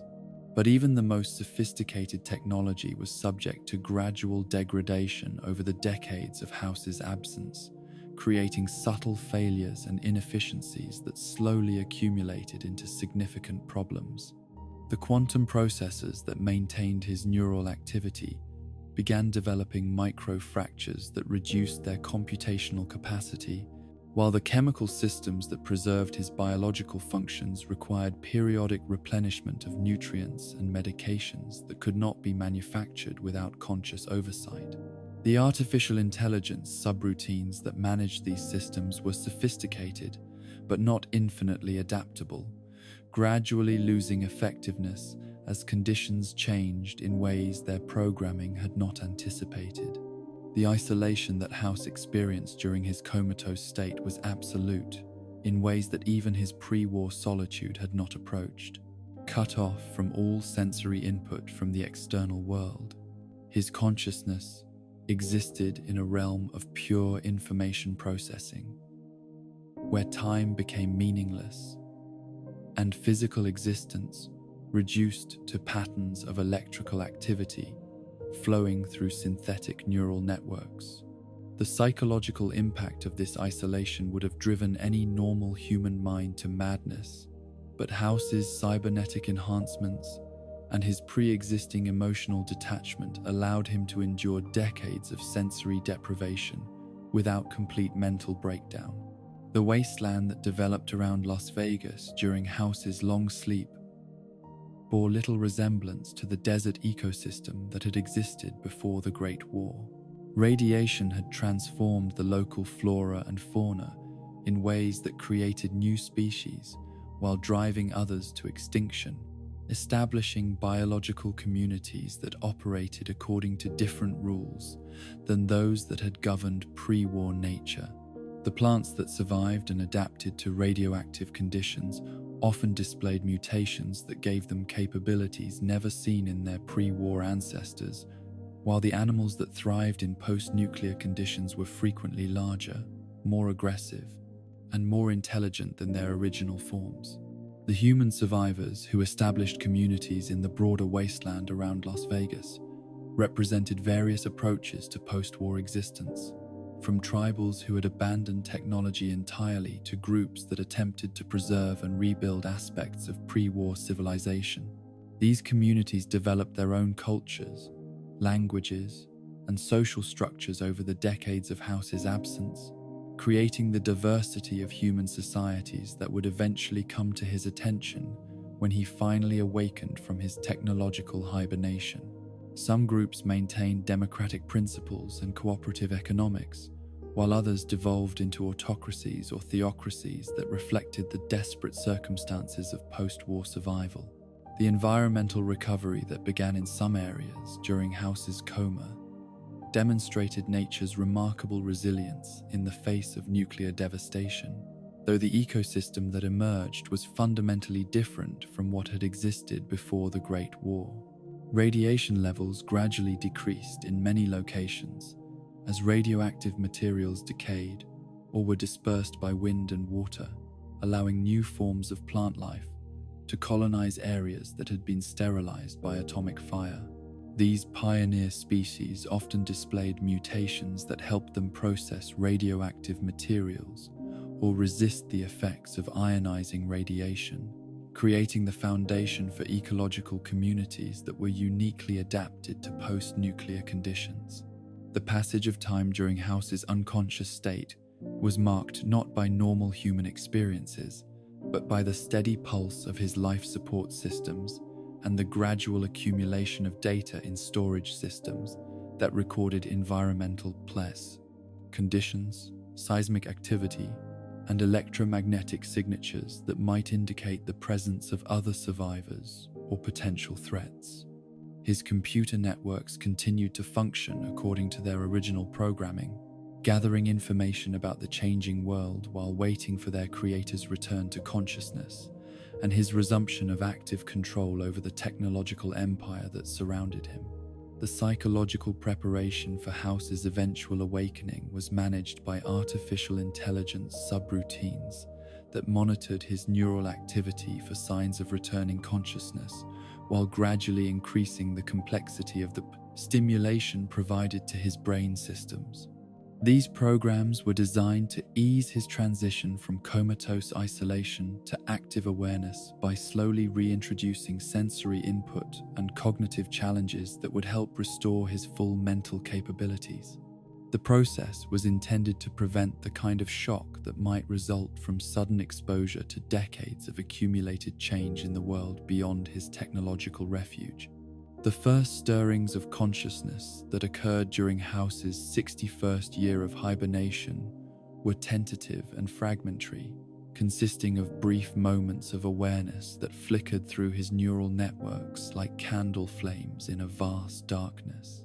These episodes gradually became more frequent and sustained as his medical systems detected improving stability in his brain activity and began preparing for the full restoration of his conscious control over his body and technological systems.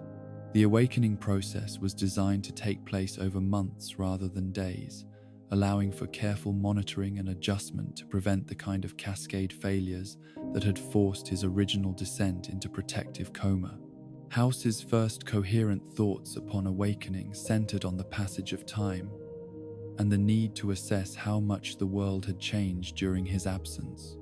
His internal chronometers indicated that over 6 decades had passed since the Great War, suggesting that most of the original survivors would have died of natural causes, while new generations had grown up knowing only post-war conditions.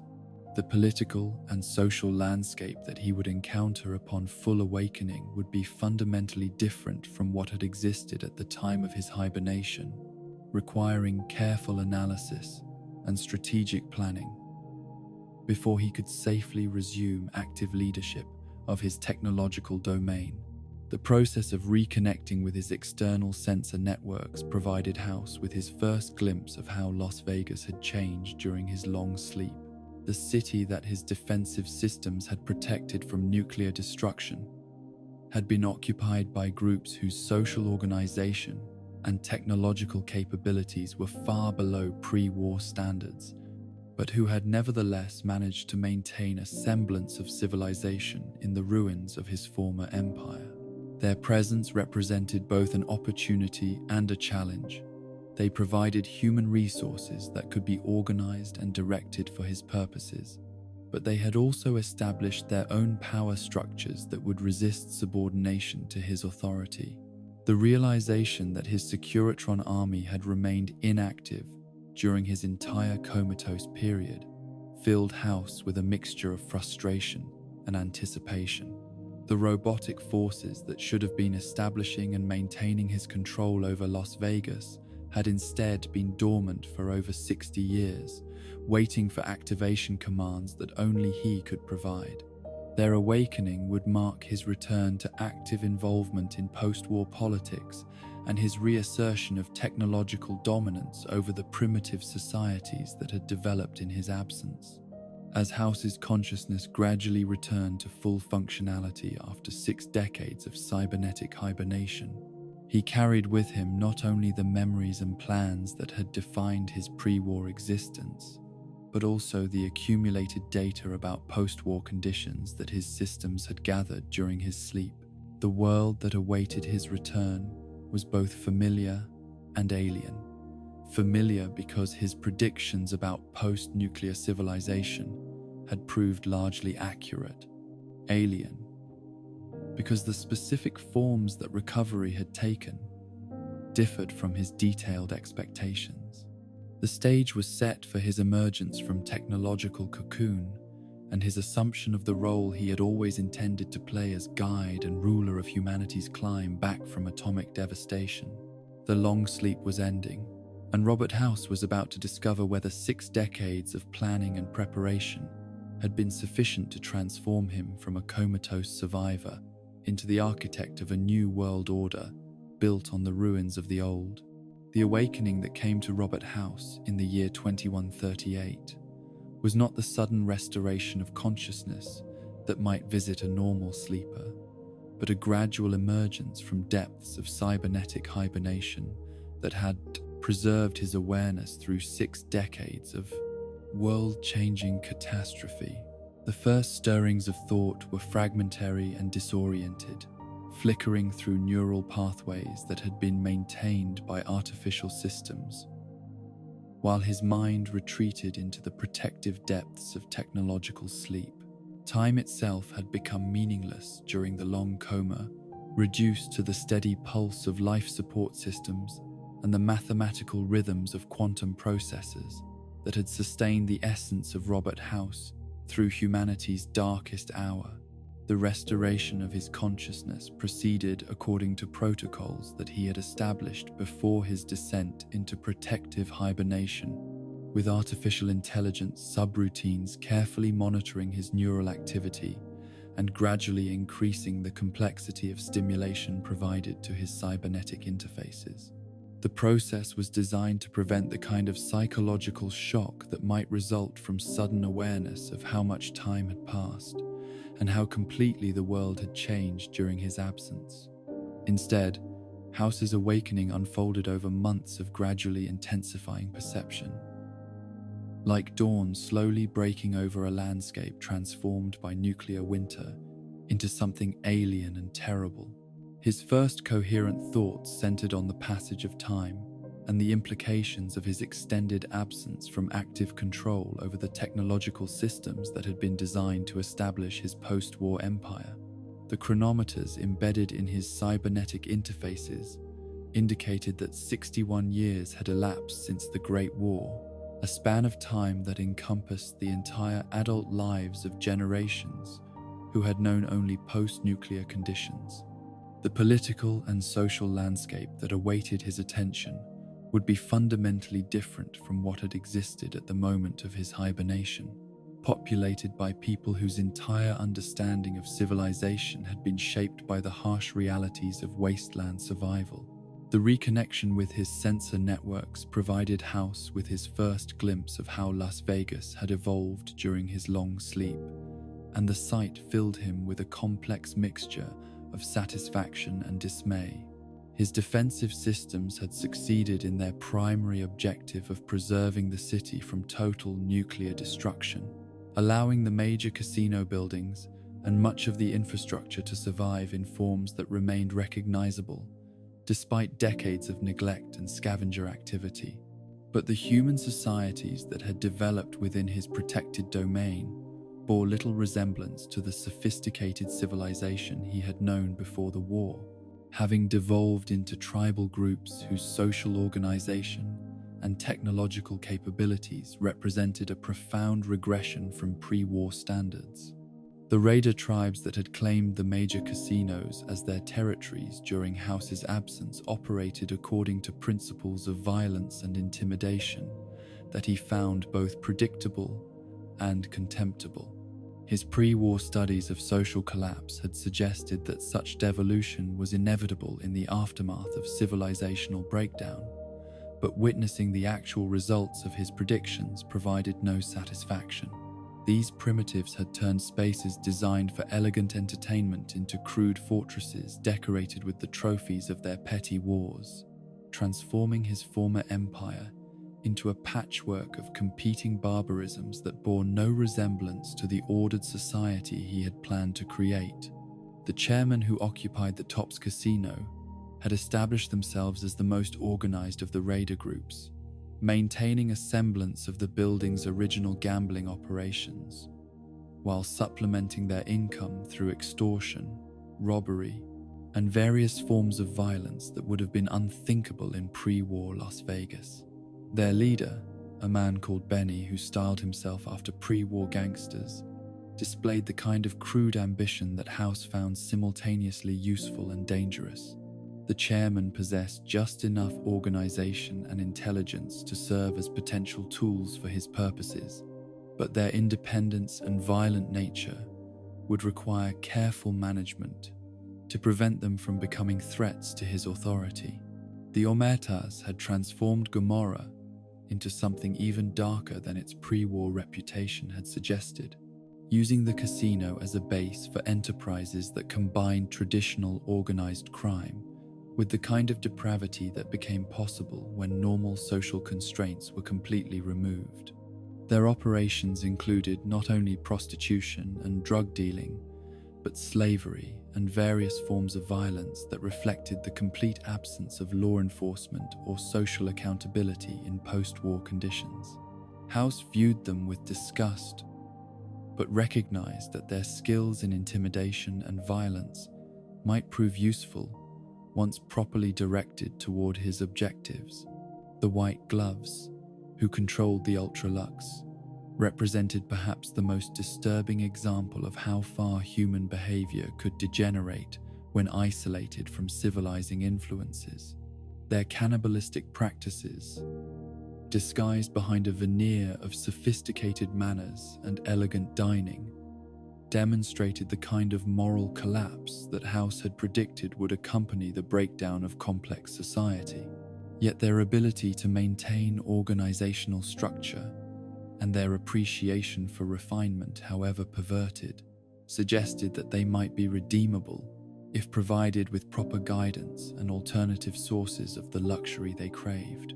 House's initial assessment of these raider tribes concluded that they could be transformed into useful tools for his post-war empire through a combination of incentives and threats that would redirect their violent energies toward his objectives while eliminating their capacity for independent resistance to his authority. The process would require patience and strategic thinking, as direct confrontation would likely result in destructive conflicts that would undermine the stability he sought to establish. Instead, he would need to gradually co-opt their leadership, while providing them with benefits that exceeded what they could achieve through their current primitive methods of operation. The decision to remain hidden during his initial years of consciousness reflected House's recognition that premature revelation of his survival and capabilities would likely provoke responses from the raider tribes that could jeopardize his long-term objectives. His technological advantages were overwhelming, but they were also dependent on systems that had experienced decades of gradual degradation and would require time and resources to restore to full functionality. More importantly, his Securitron army remained inactive, pending the installation of the platinum chip upgrade that had been lost during the chaos of the Great War, leaving him temporarily vulnerable to organized resistance from groups that might unite against his authority if they understood the threat he represented. The years of patient observation that followed House's awakening allowed him to develop detailed intelligence about the various factions and power structures that had emerged in the post-war wasteland beyond Las Vegas.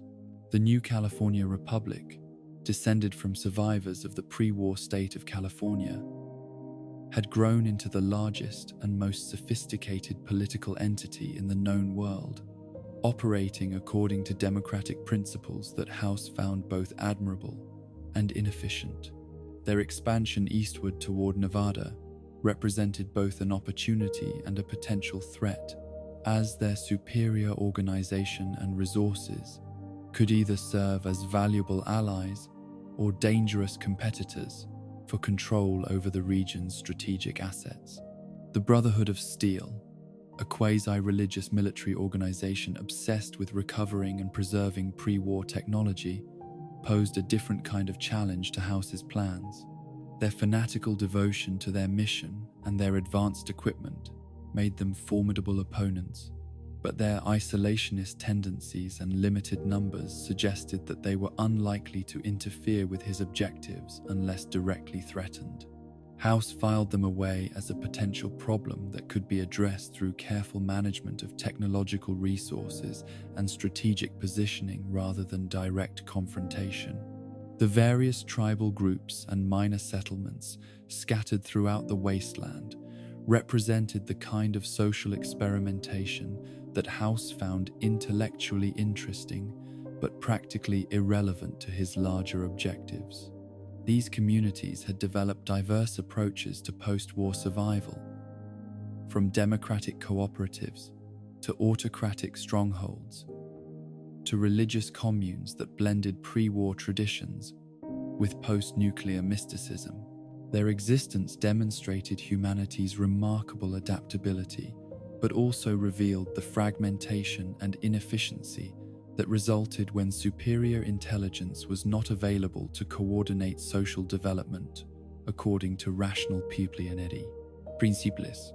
House's analysis of post-war conditions confirmed many of his pre-war predictions about how human civilization would respond to catastrophic collapse, but it also revealed unexpected developments that required modifications to his original plans. The emergence of organized governments like the NCR had proceeded more rapidly than his models had suggested, indicating that social reconstruction was possible even without the kind of superior leadership he intended to provide. This development was both encouraging, as it suggested that humanity retained the capacity for cooperative behavior, and concerning, as it meant that his post-war empire would face competition from established political entities rather than emerging from a social vacuum. The technological landscape of the post-war world presented House with both opportunities and challenges that would shape his strategic planning for decades to come. The widespread destruction of industrial infrastructure had created severe limitations on manufacturing capability, making pre-war technology increasingly valuable as replacement parts became unavailable and maintenance expertise was lost. This scarcity enhanced the value of House's preserved technological resources while creating dependencies that could be exploited to establish his dominance over groups that required advanced equipment for their continued survival and prosperity. The gradual restoration of House's technological systems during his years of hidden observation required careful prioritization of resources and attention to prevent the kind of cascade failures that had forced his original retreat into protective hibernation. His fusion reactors, while still functional, showed signs of wear that would require eventual maintenance or replacement using techniques and materials that might not be available in post-war conditions. His computer networks had accumulated data corruption and processing inefficiencies that reduced their effectiveness while increasing their vulnerability to systematic failures that could compromise his entire operation. The absence of the platinum chip remained the most significant limitation on House's capabilities, preventing him from activating the full potential of his Securitron army and defensive systems. The chip's location remained unknown despite years of monitoring wasteland communications and scavenger activities, suggesting that it had been buried too deeply in the ruins of the old world to be easily discovered by the primitive recovery operations that characterized post-war salvage efforts. House devoted increasing resources to indirect searches for the chip, while developing contingency plans that could be implemented even without its crucial upgrades. House's psychological adaptation to post-war conditions required him to confront the reality that his pre-war assumptions about human nature and social organization had been both vindicated and challenged by the actual course of post-nuclear development. His predictions about social collapse and technological regression had proved largely accurate, but the speed and extent of recovery in some areas exceeded his expectations and suggested that his pessimistic assessments of human cooperative capacity might have been overstated. This recognition forced him to modify his leadership strategies to account for populations that were more resilient and adaptable than his mathematical models had predicted. The isolation that House experienced during his years of hidden observation was different from, but no less profound than what he had endured during his comatose state. While he now possessed full awareness of external conditions and could interact with his technological systems, he remained cut off from direct human contact and dependent on surveillance networks for information about the societies developing beyond his immediate control. This isolation reinforced the emotional detachment that had characterized his pre-war existence, while adding new dimensions of loneliness that came from witnessing the recovery of human civilization without being able to participate directly in its development. The development of his long-term strategy for emerging from hiding and asserting control over post-war Nevada required House to balance multiple competing considerations that tested even his extraordinary analytical capabilities. The timing of his revelation had to coincide with conditions that would maximize his advantages while minimizing the risks of organized resistance from established powers.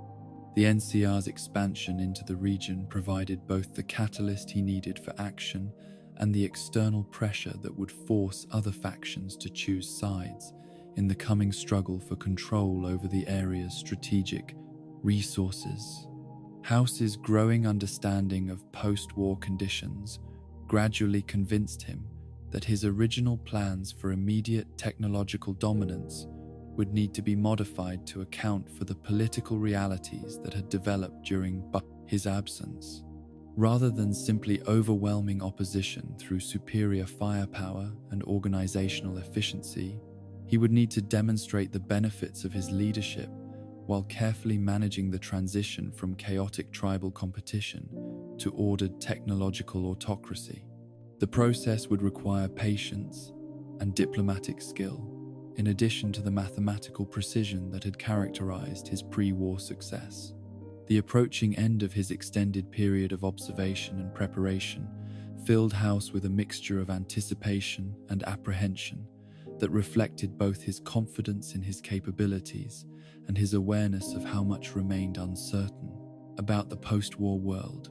His technological advantages remained overwhelming despite decades of gradual degradation, while his intellectual superiority over potential competitors seemed even more pronounced in a world where education and sophisticated analysis had become rare luxuries. But the complexity of post-war politics and the unknown capabilities of factions like the NCR introduced variables that even his advanced modeling systems could not fully predict or control. As House prepared for his return to active participation in human affairs after more than a century of isolation and hibernation, he carried with him not only the accumulated knowledge and resources of his pre-war empire, but also the hard-won wisdom that came from witnessing the complete collapse and partial recovery of human civilization. The man who had once sought to prevent nuclear war through superior planning and technological innovation was about to discover whether those same capabilities could guide humanity's emergence from the wasteland and its evolution towards something greater than what had been lost in the atomic fires of 2077. The stage was set for House's emergence from the shadows, and his assumption of the leadership role he had always believed was his destiny. But the world that awaited his guidance was far more complex and challenging than even his sophisticated mathematical models had predicted.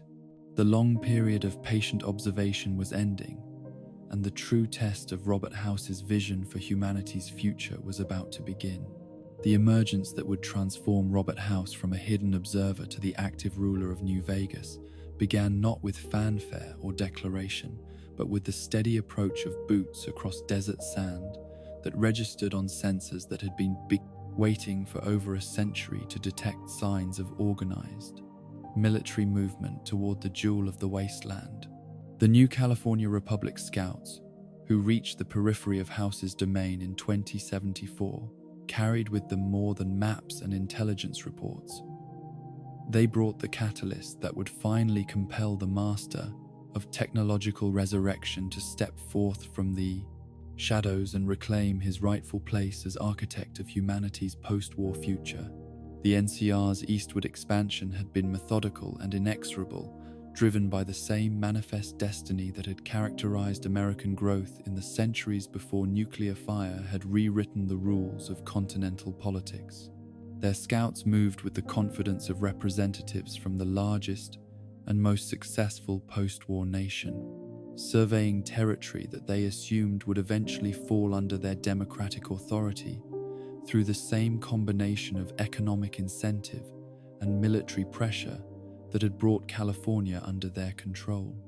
But they had not accounted for the sleeping giant that had been waiting in Las Vegas for precisely this moment to announce his continued existence to a world that had forgotten his name. House's sensor networks detected the NCR presence long before their scouts realized they were being observed, providing him with detailed intelligence about their numbers, equipment, and apparent objectives. The reports his systems generated painted a picture of a professional military organization that exceeded anything he had observed among the wasteland's various tribal groups and settler communities. These soldiers possessed standardized equipment, coordinated communications, and the kind of disciplined behavior that suggested extensive training and clear command structures. Most significantly, their interest in the Hoover Dam revealed strategic thinking that recognized the same technological assets that House considered essential for controlling the region. The dam itself had survived the Great War largely intact, its massive concrete structure proving more durable than the human institutions that had created it. But the facility had been non-functional for nearly 2 centuries, its electrical generation capacity dormant, while the Colorado River continued to flow through turbines that no longer turned. House recognized that the dam's restoration would provide the electrical power necessary for large-scale industrial operations, while establishing whoever controlled it as the dominant force in regional politics. The NCR's interest in the facility presented both an opportunity for mutually beneficial cooperation and a potential threat to his own plans for technological dominance. The decision to emerge from hiding and assert his authority over Las Vegas was made with the same mathematical precision that had characterized House's approach to every major challenge throughout his extraordinary existence. His analysis indicated that the current moment provided optimal conditions for revealing his survival and capabilities while minimizing the risks of organized resistance from established powers. The NCR's presence gave him potential allies or adversaries depending on how negotiations proceeded, while the raider tribes that had occupied his casinos for decades remained sufficiently primitive and disorganized that they could be co-opted or eliminated without significant difficulty. House's first action upon deciding to emerge from concealment was to activate the Securitron army that had been waiting in storage facilities beneath the Lucky 38 for nearly 2 centuries. The robots that rolled forth from their underground chambers on that historic day in 2074 represented the most advanced military technology in the post-war world. Machines that had been designed specifically for autonomous operation in post-nuclear combat conditions. Their appearance on the streets of Las Vegas marked the return of pre-war technological sophistication to a region that had known only primitive weapons and crude tactics for generations.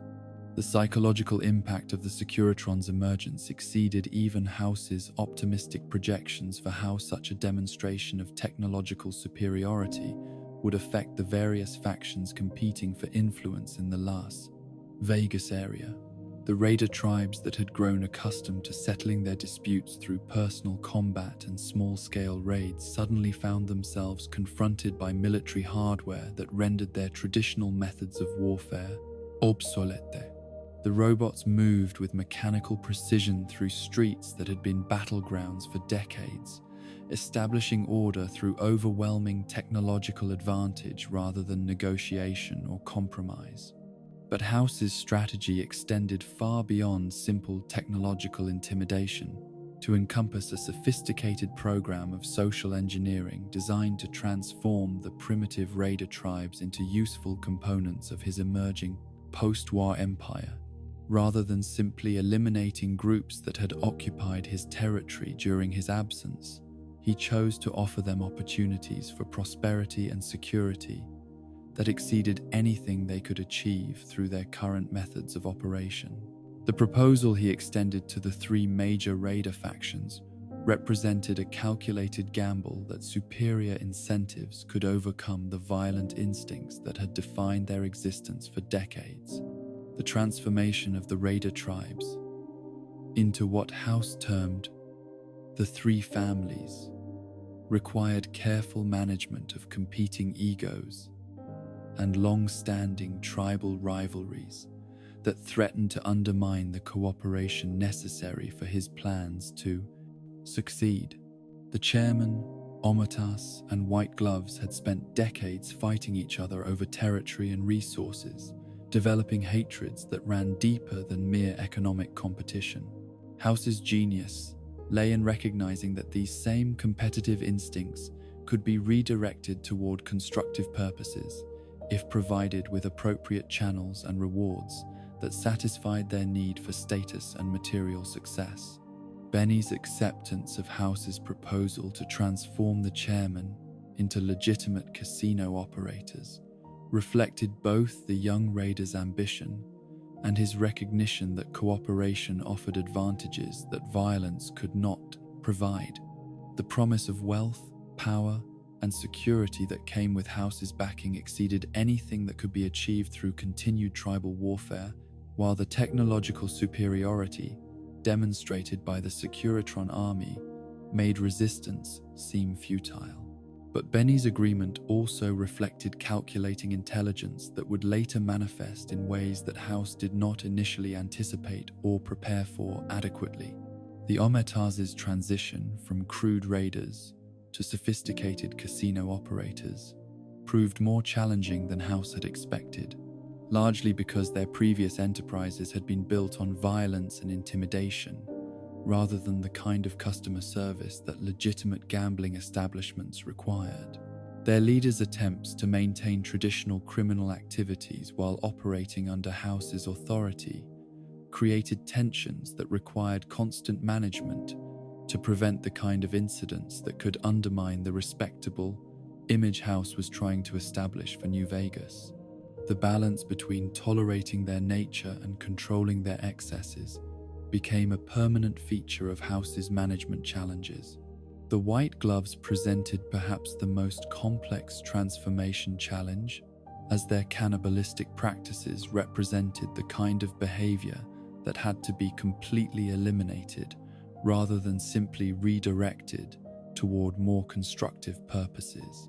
House's solution involved providing them with access to luxury foods and fine dining experiences that satisfied their appetite for sophistication while eliminating their need to consume human flesh. The process required careful psychological management and constant supervision to ensure that old habits did not resurface during periods of stress or resource scarcity. The establishment of the free economic zone of New Vegas represented House's vision of how post-war society could transcend the limitations that had characterized most wasteland communities through the application of superior technology and rational economic planning.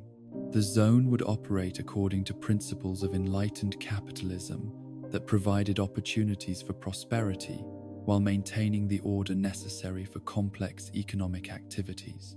Citizens and visitors would enjoy freedoms that exceeded those available in most post-war societies, but those freedoms would be exercised within frameworks designed to prevent the kind of chaos and conflict that had characterized the region during the decades of raider control.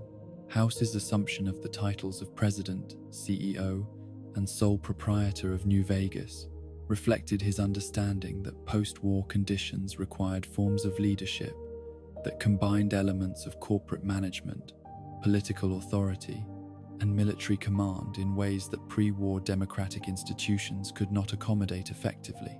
The complexity of rebuilding civilization from the ruins of the old world demanded decision-making processes that could respond rapidly to changing conditions while maintaining long-term strategic coherence.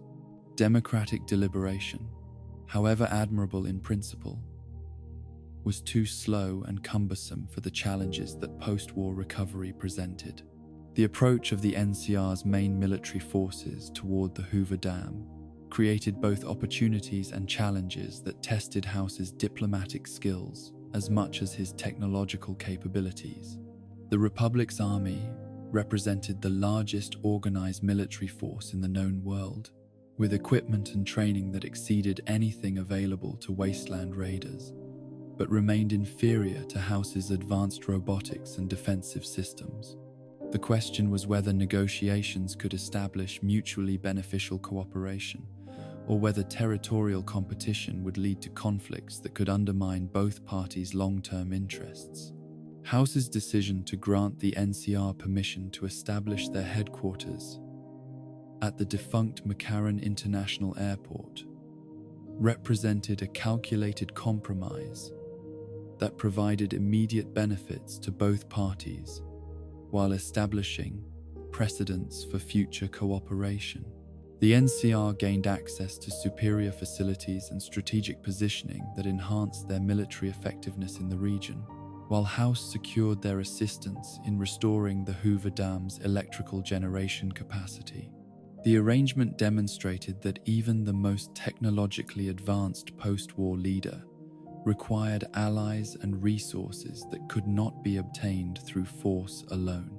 The New Vegas Treaty that formalized the relationship between House's emerging city-state and the new California Republic established principles of mutual recognition and cooperation that would govern their interactions for years to come. The treaty protected New Vegas from annexation attempts, while ensuring that the NCR could pursue their strategic objectives in the region without interference from House's technological superiority. Both parties gained advantages that exceeded what they could have achieved through conflict, though the long-term stability of the arrangement would depend on continued alignment of interests that might not survive changing political conditions. The economic prosperity that followed the establishment of stable political arrangements between House and the NCR exceeded even optimistic projections for how quickly post-war commerce could recover once proper incentives and security were provided. Traders who had previously avoided the Las Vegas area due to raider activity began establishing regular routes that brought goods and customers to the restored casinos. The combination of House's advanced technology and the NCR's expanding economy created synergies that benefited both parties, while demonstrating the potential for large-scale post-war reconstruction under proper leadership. House's transformation of the wasteland raiders into legitimate businessmen proved more successful than his most optimistic projections had suggested, though the process required constant attention to prevent relapses into old patterns of behavior. The three families adapted to their new roles with enthusiasm that reflected both their appreciation for the material benefits House provided and their recognition that cooperation offered long-term security that violence could never guarantee. Their success in operating sophisticated casino businesses demonstrated that even the most primitive post-war societies retained the human potential for improvement under proper guidance and incentive structures. The restoration of entertainment and luxury services to post-war Nevada represented more than mere economic development to encompass House's broader vision of how human civilization could transcend the limitations imposed by nuclear devastation. The casinos that reopened under his authority offered experiences that had been unavailable anywhere in the known world for nearly 2 centuries, demonstrating that technology and organization could restore not just survival, but genuine prosperity and pleasure. The psychological impact of this demonstration extended far beyond immediate economic benefits to suggest possibilities for human flourishing that most post-war survivors had considered permanently lost. But House's success in establishing his post-war empire also created new challenges and vulnerabilities that had not existed during his years of hidden observation and preparation. His visibility as the leader of New Vegas made him a target for groups that opposed his vision or coveted his resources, while the complexity of managing multiple relationships with various factions required attention and resources that reduced his capacity to focus on technological development and long-term strategic planning. The responsibilities of active leadership proved different from the abstract planning he had pursued during his isolation, demanding skills in human psychology and political management that even his extraordinary intelligence could not always provide. The growing conflict between the NCR and Caesar's Legion created strategic opportunities and challenges that would test House's ability to maintain New Vegas's independence while avoiding entanglement in wars that did not serve his interests. Both factions possessed the military capacity to threaten his domain if they chose to do so, making careful diplomacy essential for preserving the autonomous status that his vision required.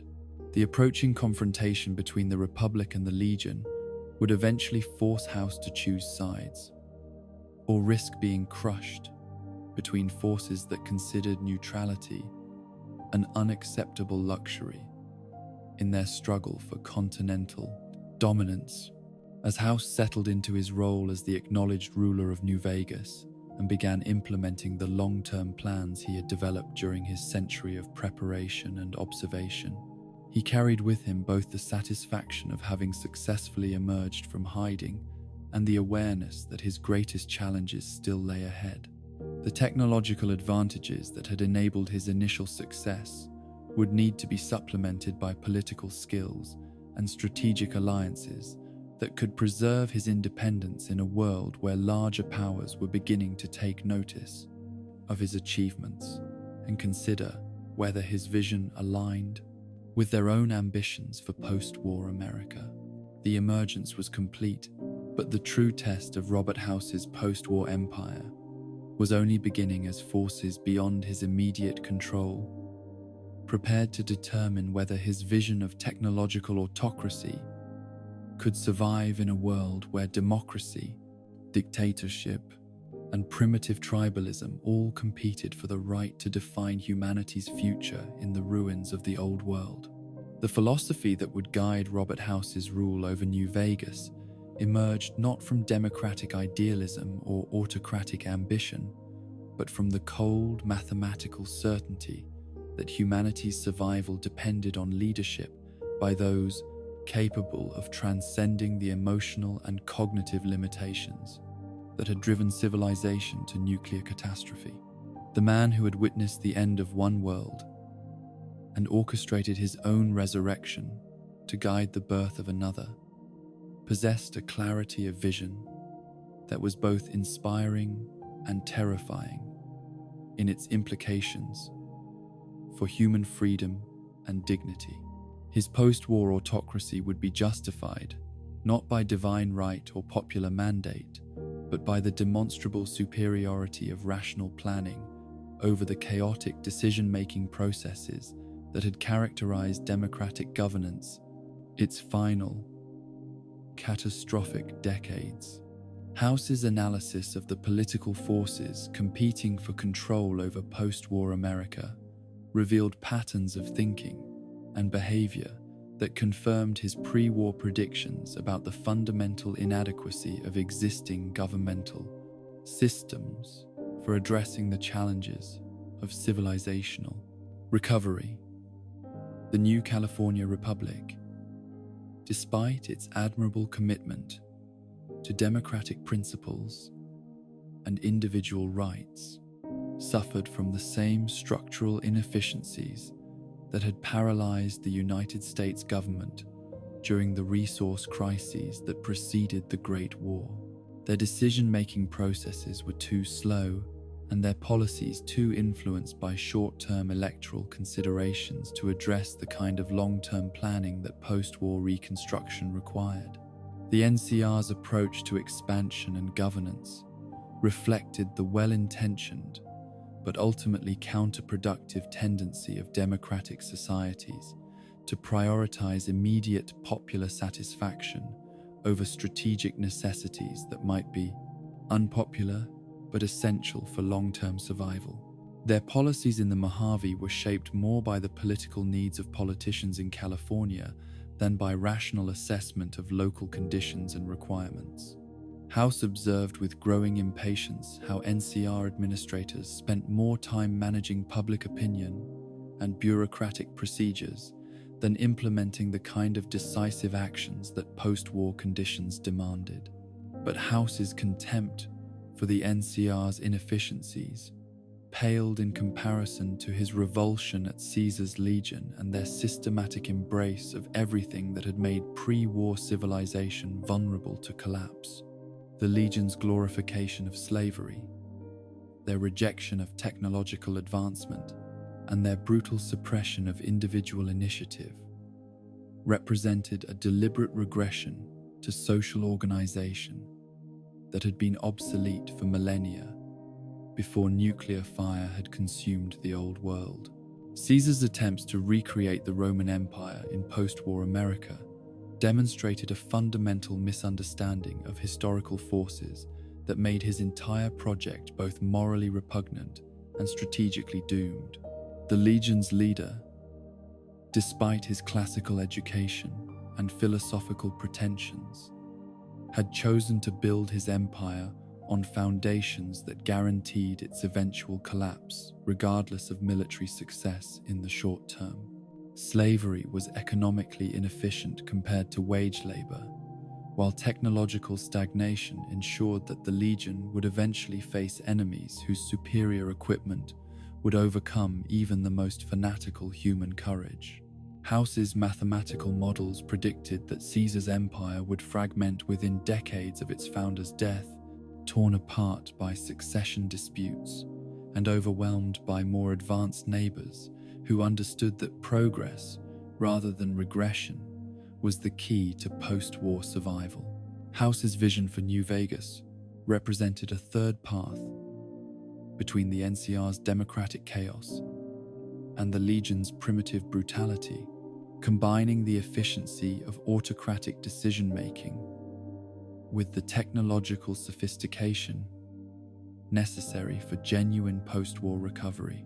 His rule would be based neither on popular consent nor traditional authority, but on the demonstrable capacity to provide prosperity, security, and progress that exceeded anything available under alternative systems. Citizens of his domain would enjoy freedoms that surpassed those available in most post-war societies, but those freedoms would exist within frameworks designed to prevent the kind of destructive behavior that had characterized human history. The economic policies that House implemented in New Vegas reflected his understanding that post-war prosperity required careful balance between individual initiative and collective planning that neither pure capitalism nor socialist control could provide effectively. The casino-based economy served immediate needs for employment and revenue generation while demonstrating the potential for luxury and entertainment that most wasteland survivors considered permanently lost. But House's long-term vision extended far beyond gambling to encompass industrial development, technological research, and commercial expansion that would make New Vegas the economic hub for post-war America. House's management of the three families demonstrated his approach to human psychology and social organization that treated people as sophisticated systems whose behavior could be predicted and influenced through proper application of incentives and constraints. The former raiders who had become legitimate businessmen under his guidance responded to clear expectations and appropriate rewards in ways that validated his theories about human adaptability and the potential for social engineering. Their transformation from primitive tribals to casino operators proved that even the most degraded post-war communities retained capacity for improvement under proper leadership. The Securitron army that enforced House's authority throughout New Vegas represented more than mere military superiority to encompass his vision of how technology could eliminate the kind of conflicts and inefficiencies that plagued human-based governance systems. The robots operated according to programmed directives that were immune to corruption, favoritism, or emotional decision-making that characterized human law enforcement. Their presence provided security that was both more effective and more consistent than anything possible with organic personnel, while their obvious technological superiority discouraged the kind of resistance that might otherwise challenge House's authority. But House's rule was not the crude tyranny that his critics sometimes suggested, as his policies consistently prioritized the welfare and prosperity of his subjects within frameworks designed to prevent destructive behavior rather than suppress legitimate individual expression. Citizens of New Vegas enjoyed freedoms of movement, speech, and economic activity that exceeded those available in most post-war communities, while the technological advantages provided by House's leadership created opportunities for prosperity that would have been impossible under alternative governmental systems. The key difference from democratic governance was that these freedoms existed within rational limits rather than being subject to the whims of popular opinion or political manipulation. House's personal isolation within the Lucky 38 reflected both practical security considerations and his philosophical conviction that effective leadership required detachment from the immediate concerns and emotional pressures that influenced normal human decision-making.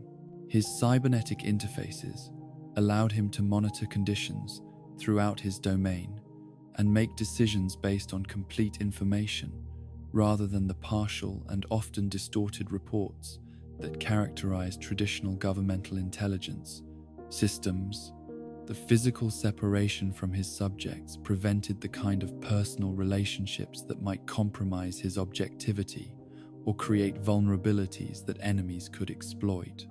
The Lucky 38's transformation from a casino into a fortress and command center represented House's understanding that post-war leadership required both symbolic authority and practical defensibility in ways that pre-war governmental buildings had never needed to. Consider, the building's Art Deco elegance provided the kind of impressive backdrop that reinforced House's status as New Vegas's rightful ruler, while its advanced security systems and underground facilities ensured that he could continue functioning even under siege conditions. The combination of beauty and functionality reflected House's vision of how post-war civilization could transcend the crude pragmatism that characterized most wasteland communities. House's relationship with Vault 21 demonstrated his approach to potential challenges and opportunities that required careful balance between his authority and the legitimate interests of other communities within his sphere of influence. The Vault Dwellers' egalitarian society based on gambling and chance represented exactly the kind of democratic thinking that House considered inefficient, but their location and resources made them too valuable to simply eliminate or ignore. His solution, a high-stakes gamble that would determine the Vault's fate, reflected both his understanding of their cultural values and his confidence in his own superior capabilities. The outcome of House's wager with Vault 21's inhabitants provided him with valuable resources and strategic positioning, while demonstrating the superiority of calculated planning over the random chance that the Vault Dwellers had embraced as their governing principle. His initial intention to seal the Vault permanently would have eliminated potential future challenges while securing its technological resources for his exclusive use. But Sarah Weintraub's proposal to convert part of the facility into a hotel reflected the kind of innovative thinking that House valued, even when it came from sources he might otherwise dismiss. House's decision to accept Weintraub's proposal demonstrated the flexibility that distinguished his autocracy from the rigid dogmatism that characterized many post-war leaders. His willingness to modify original plans based on superior alternatives showed that his authority was based on rational calculation rather than personal ego or ideological commitment.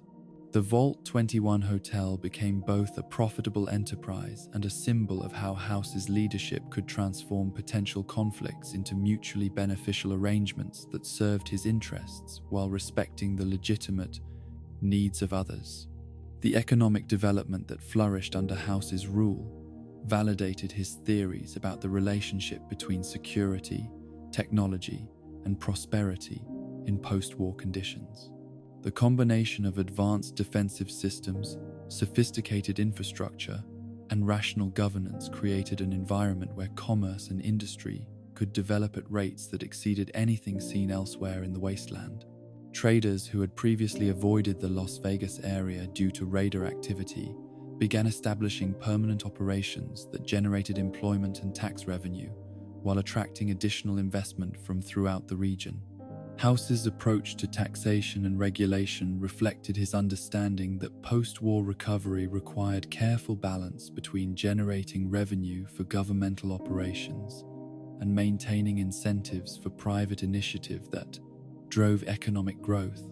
His policies were designed to capture sufficient resources for maintaining his technological advantages and security systems, while avoiding the kind of excessive burden that might discourage the entrepreneurial activity that his vision required. The result was a tax structure that was both more efficient and less oppressive than those employed by most post-war governments. The cultural renaissance that began to emerge in New Vegas under House's leadership exceeded even his optimistic projections for how quickly post-war society could rediscover the arts and entertainment that had been largely abandoned during the struggle for basic survival. The restoration of live music, theatrical performances, and sophisticated dining represented more than mere luxury to encompass House's broader vision of how human civilization could transcend the limitations imposed by nuclear devastation. These activities demonstrated that technology and organization could restore not just survival, but genuine cultural achievement. But House's greatest challenge was not economic development or military security, but the psychological and social engineering required to transform post-war survivors from survival-focused individuals into citizens capable of participating in the kind of advanced civilization he ambitioned. The trauma and social disruption caused by nuclear war had created behavioral patterns and expectations that were adapted to wasteland conditions but counterproductive for more sophisticated forms of social organization. House's success would ultimately depend on his ability to guide this transformation while maintaining the stability and security that his technological advantages provided.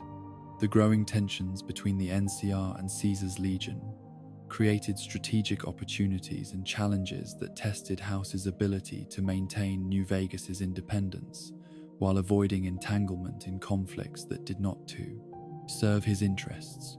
Both factions possessed military capabilities that could threaten his domain if they chose to concentrate their forces against him, making careful diplomacy essential for preserving the autonomous status that his vision required. House's strategy involved maintaining sufficient cooperation with both sides to prevent either from considering him an immediate threat while positioning himself to benefit, regardless of which faction ultimately prevailed in their border struggle. House's analysis of the approaching conflict between the NCR and Legion suggested that neither faction possessed the leadership or strategic vision necessary to create stable post-war governance on a continental scale. The NCR's democratic processes made them incapable of the decisive action required for complete victory, while the Legion's primitive social organization ensured that their empire would collapse even if they succeeded in conquering the West. House's mathematical models predicted that the conflict would ultimately weaken both factions while creating opportunities for superior leadership to emerge and guide post-war America toward genuine recovery. The question that would define House's legacy was whether his technological autocracy could serve as the foundation for expanding his influence beyond the immediate Las Vegas area to encompass broader regions of post-war America. His success in transforming a collection of raider tribes into a prosperous city-state demonstrated the potential for his methods, but scaling such transformation to continental levels would require resources and capabilities that exceeded even his considerable advantages. The mathematical precision that had enabled his survival and local success would need to be supplemented by political skills and strategic alliances that could navigate the complex challenges of larger-scale governance. As House settled into his role as the acknowledged ruler of New Vegas and began implementing the long-term plans he had developed during his century of preparation and observation, he carried with him both the satisfaction of having successfully created his post-war empire and the awareness that his greatest challenges still lay ahead. The vision of technological civilization, guided by superior intelligence, had been proven feasible on a local scale, but its ultimate success would depend on its ability to compete with and ultimately replace the democratic and tribal systems that continued to dominate post-war political development. The autocrat's vision was taking shape in the neon-lit streets of New Vegas, but whether that vision could expand beyond the borders of his carefully controlled domain remained to be seen. House had proven that one man's superior intelligence and technological resources could create prosperity and stability in a world that had forgotten both, but the question of whether such achievements could serve as the foundation for broader human recovery would ultimately be answered not by mathematical calculation, but by the unpredictable forces of history and human nature that even Robert House could not fully control or comprehend. The obsession that consumed Robert House during the years following his emergence from technological hibernation was not the pursuit of greater power or the expansion of his territorial control, but the relentless search for a single piece of advanced technology whose absence had haunted him for over 2 centuries. The platinum chip, that crystalline repository of crucial software upgrades and system enhancements, had been lost in the chaos of the Great War's opening hours and remained buried somewhere in the radioactive ruins of the old world, while House's empire operated at reduced efficiency due to its absence. Every day that passed without the chip's recovery was another day of vulnerability, another missed opportunity to achieve the technological superiority that his long-term survival strategy required. The search operations that House funded through intermediaries and front organizations represented one of the largest and most systematic archaeological efforts in post-war history, employing hundreds of scavengers, prospectors, and treasure hunters who combed through the ruins of pre-war civilization with mathematical precision. The resources he devoted to these efforts, millions of bottle caps that could have been invested in infrastructure development or military expansion, reflected his understanding that no other single acquisition could provide comparable strategic value to his long-term objectives. The chip was not merely a piece of hardware, but the key to unlocking the full potential of defensive and offensive systems that had been designed to operate centuries beyond their original specifications. House's network of searchers extended throughout the known wasteland, with particular concentration in areas where the chip might logically have ended up during the confusion and destruction that accompanied nuclear bombardment. The original courier route from Sunnyvale to Las Vegas provided the basic search parameters, but House's mathematical analysis suggested numerous scenarios under which the package could have been diverted, abandoned, or buried by the environmental chaos that followed atomic detonation. Every abandoned building, every collapsed highway, every crater that might once have been a settlement received systematic attention from teams equipped with the most advanced detection equipment that House could provide. The The psychological toll of the extended search began to manifest in House's behavior and decision-making processes as months stretched into years without any credible leads about the chip's location. The patient calculation that had characterized his approach to post-war politics was gradually replaced by an urgency that bordered on desperation, though he concealed these feelings from his subordinates and allies who might interpret such emotions as weakness or instability. The mathematical models that had guided his strategic thinking for decades began incorporating increasingly optimistic assumptions about search success rates, reflecting his growing need to believe that recovery was imminent rather than merely possible. The breakthrough that finally located the platinum chip, after 2 centuries of burial, came not from House's organized search teams, but from random scavenger activity in areas that had been thoroughly explored multiple times without success. A prospector working the ruins of Sunnyvale discovered the package in debris that had apparently been disturbed by seismic activity or environmental changes that exposed previously buried materials to surface detection. The irony that such a crucial find resulted from chance rather than systematic planning was not lost on House, though his relief at the chip's recovery overshadowed any frustration about the inefficiency of the discovery process. The authentication procedures that confirmed the package's contents and verified the chip's integrity required weeks of careful analysis using House's most advanced technological resources. The platinum chip had survived its extended burial remarkably well, protected by the same advanced materials and engineering that had made it capable of withstanding the electromagnetic pulses and radiation exposure that accompanied nuclear warfare.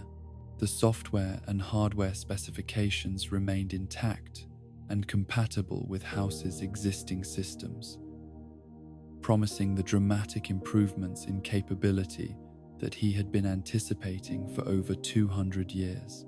But House's experience with the chip's original loss had taught him that recovery was only the first step in a process that required careful planning and execution to prevent the kind of catastrophic failure that had characterized his first attempt at system upgrade implementation.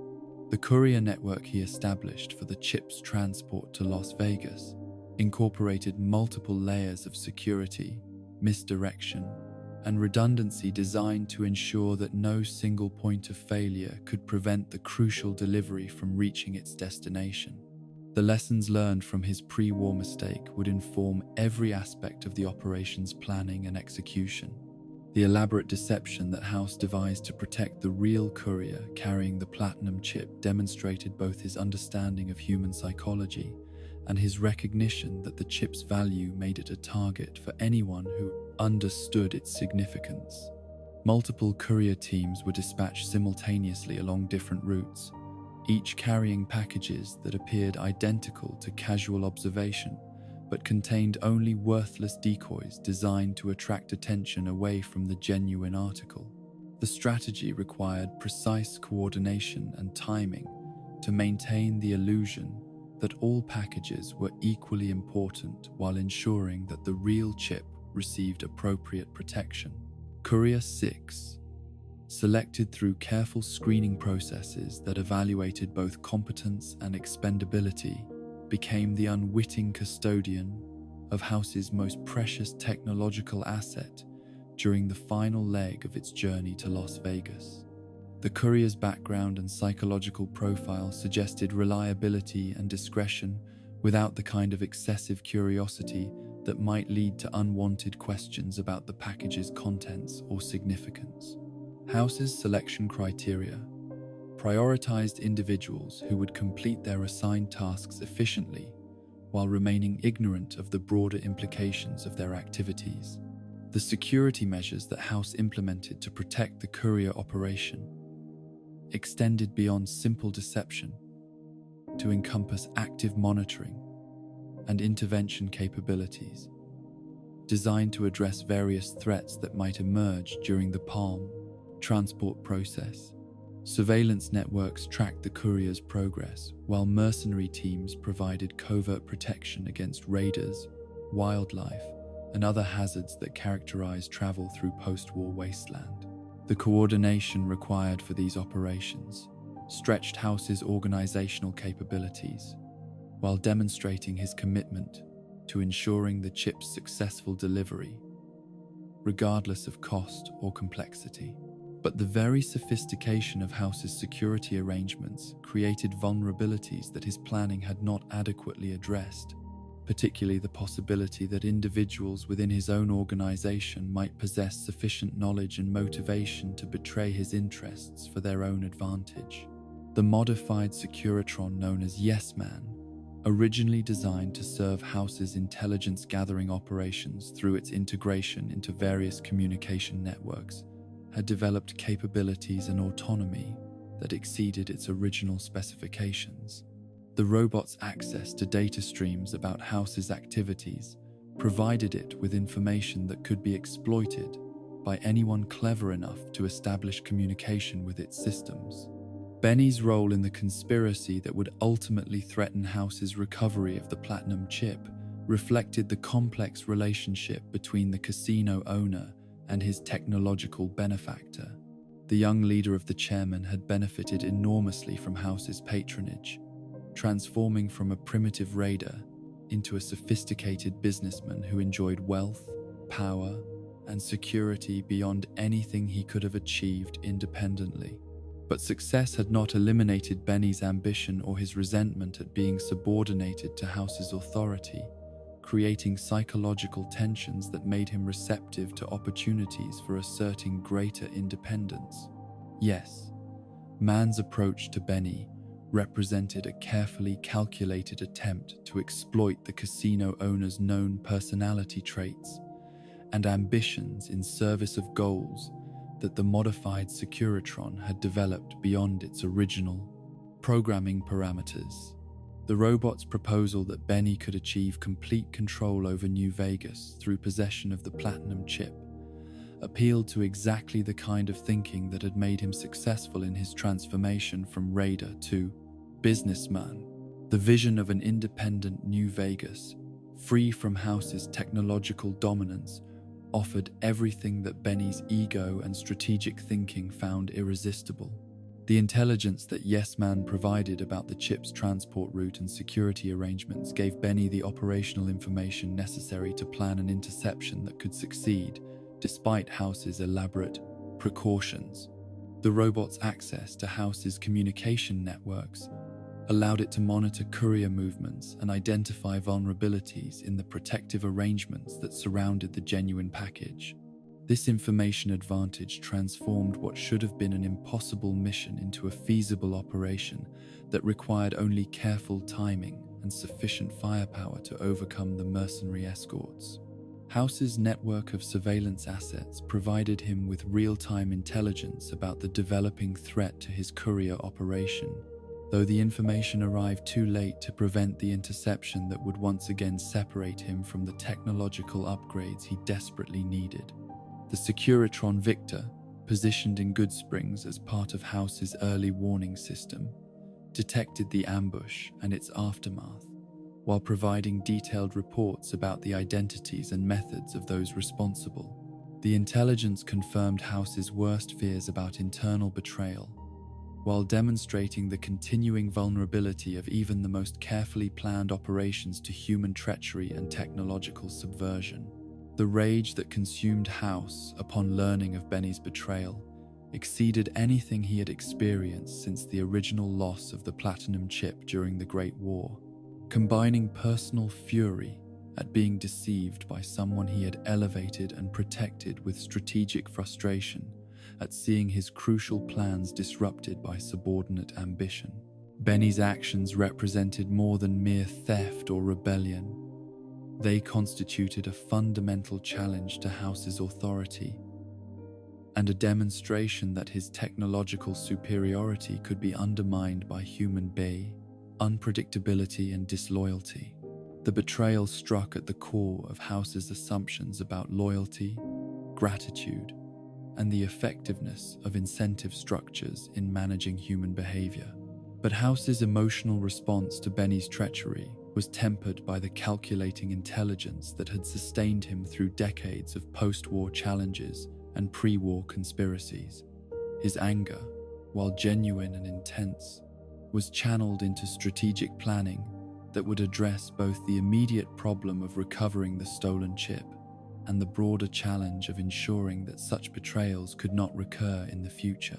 The lessons learned from this crisis would inform modifications to his security procedures and management philosophies that would strengthen his empire against future internal threats. The intelligence that Victor provided about Courier 6's survival of Benny's assassination attempt offered House an unexpected opportunity to turn the crisis to his advantage while addressing the broader challenge of dealing with his treacherous subordinate. The courier's miraculous recovery from what should have been fatal injuries suggested either exceptional physical resilience or extraordinary good fortune, qualities that could prove useful in the complex operations that would be required to recover the chip and punish those responsible for its theft. More importantly, the courier's obvious motivation for revenge against Benny created potential alliance opportunities that House could exploit for his own purposes. House's decision to invite Courier 6 to the Lucky 38 represented a calculated gamble that the desire for vengeance could be directed toward objectives that served his interests while providing the courier with satisfaction and appropriate compensation for services rendered.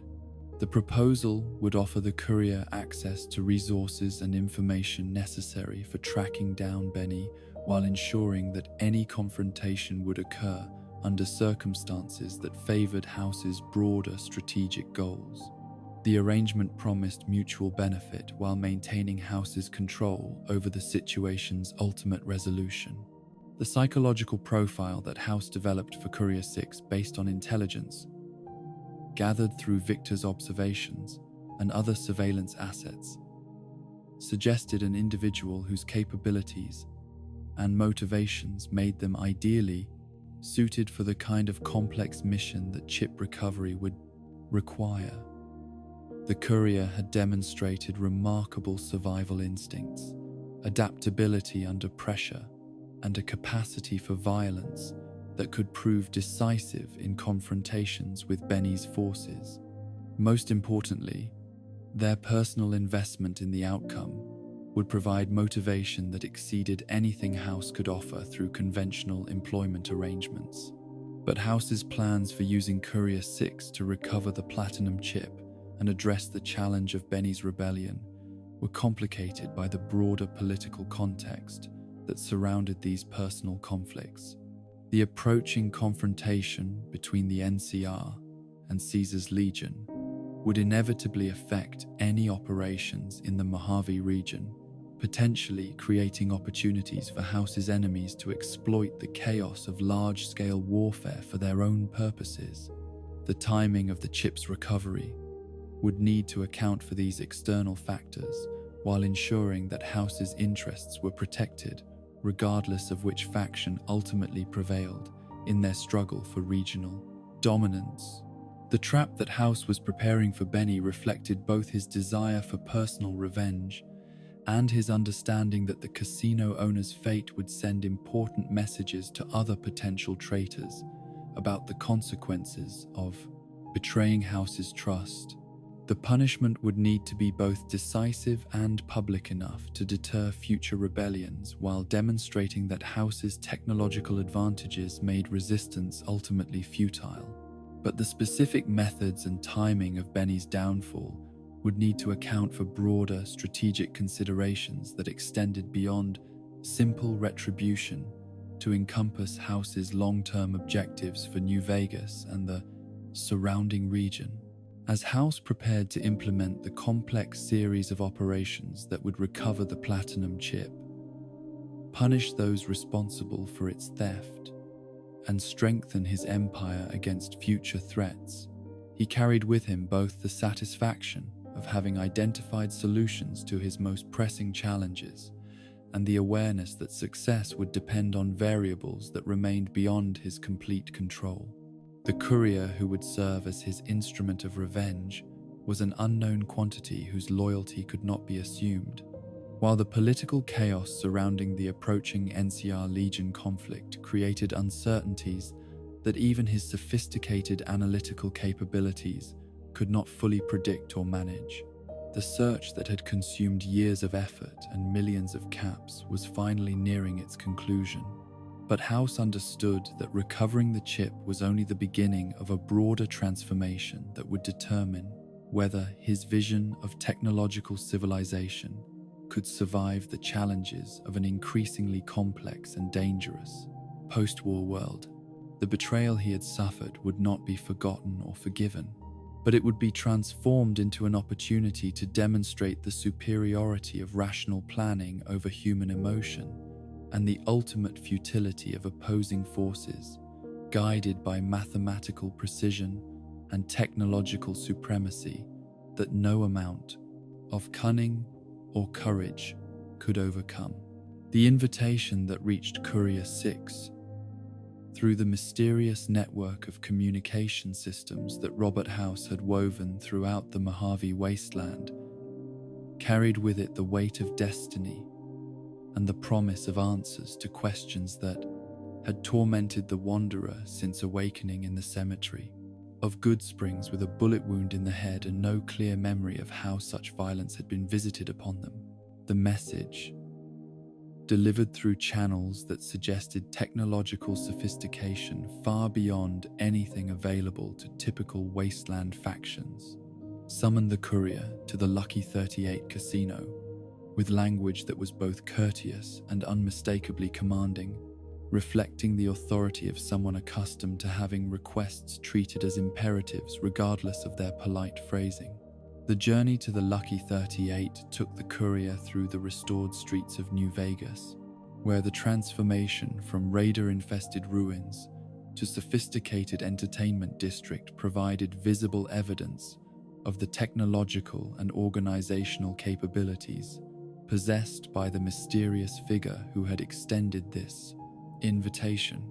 The Securitrons that patrolled with mechanical precision demonstrated military hardware that exceeded anything the courier had encountered during their travels through the wasteland, while the prosperity evident in the bustling casinos and crowded streets suggested economic success that defied the poverty and chaos that characterized most post-war settlements. This was clearly the domain of someone whose vision and resources transcended the limitations that constrained lesser post-war leaders. The interior of the Lucky 38 revealed architectural grandeur that had been preserved through 2 centuries of nuclear aftermath, with a fidelity that spoke of advanced protective systems and unlimited resources devoted to maintaining pre-war elegance. The Art Deco styling that had characterized the building's original construction remained intact in every detail, from the geometric patterns that decorated walls and floors to the sophisticated lighting systems that created an atmosphere of luxury and refinement. But beneath this aesthetic perfection, the courier could sense the presence of technology that went far beyond mere restoration to encompass capabilities that seemed almost supernatural in their sophistication and scope. The elevator that carried the courier to House's inner sanctum operated with a smoothness and silence that suggested maintenance standards impossible to achieve under normal post-war conditions, while the security systems that monitored every movement spoke of surveillance capabilities that could track and analyze human behavior with mathematical precision.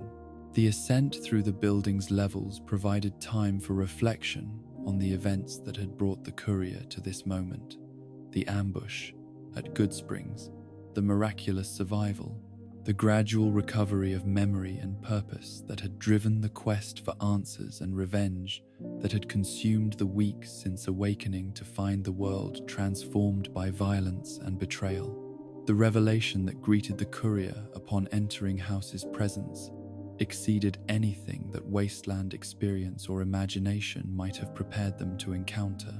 The figure displayed on the massive monitor was recognizably human, but obviously enhanced by technology that blurred the boundaries between organic consciousness and artificial intelligence, preserved in a state that defied normal understanding of mortality and physical limitation.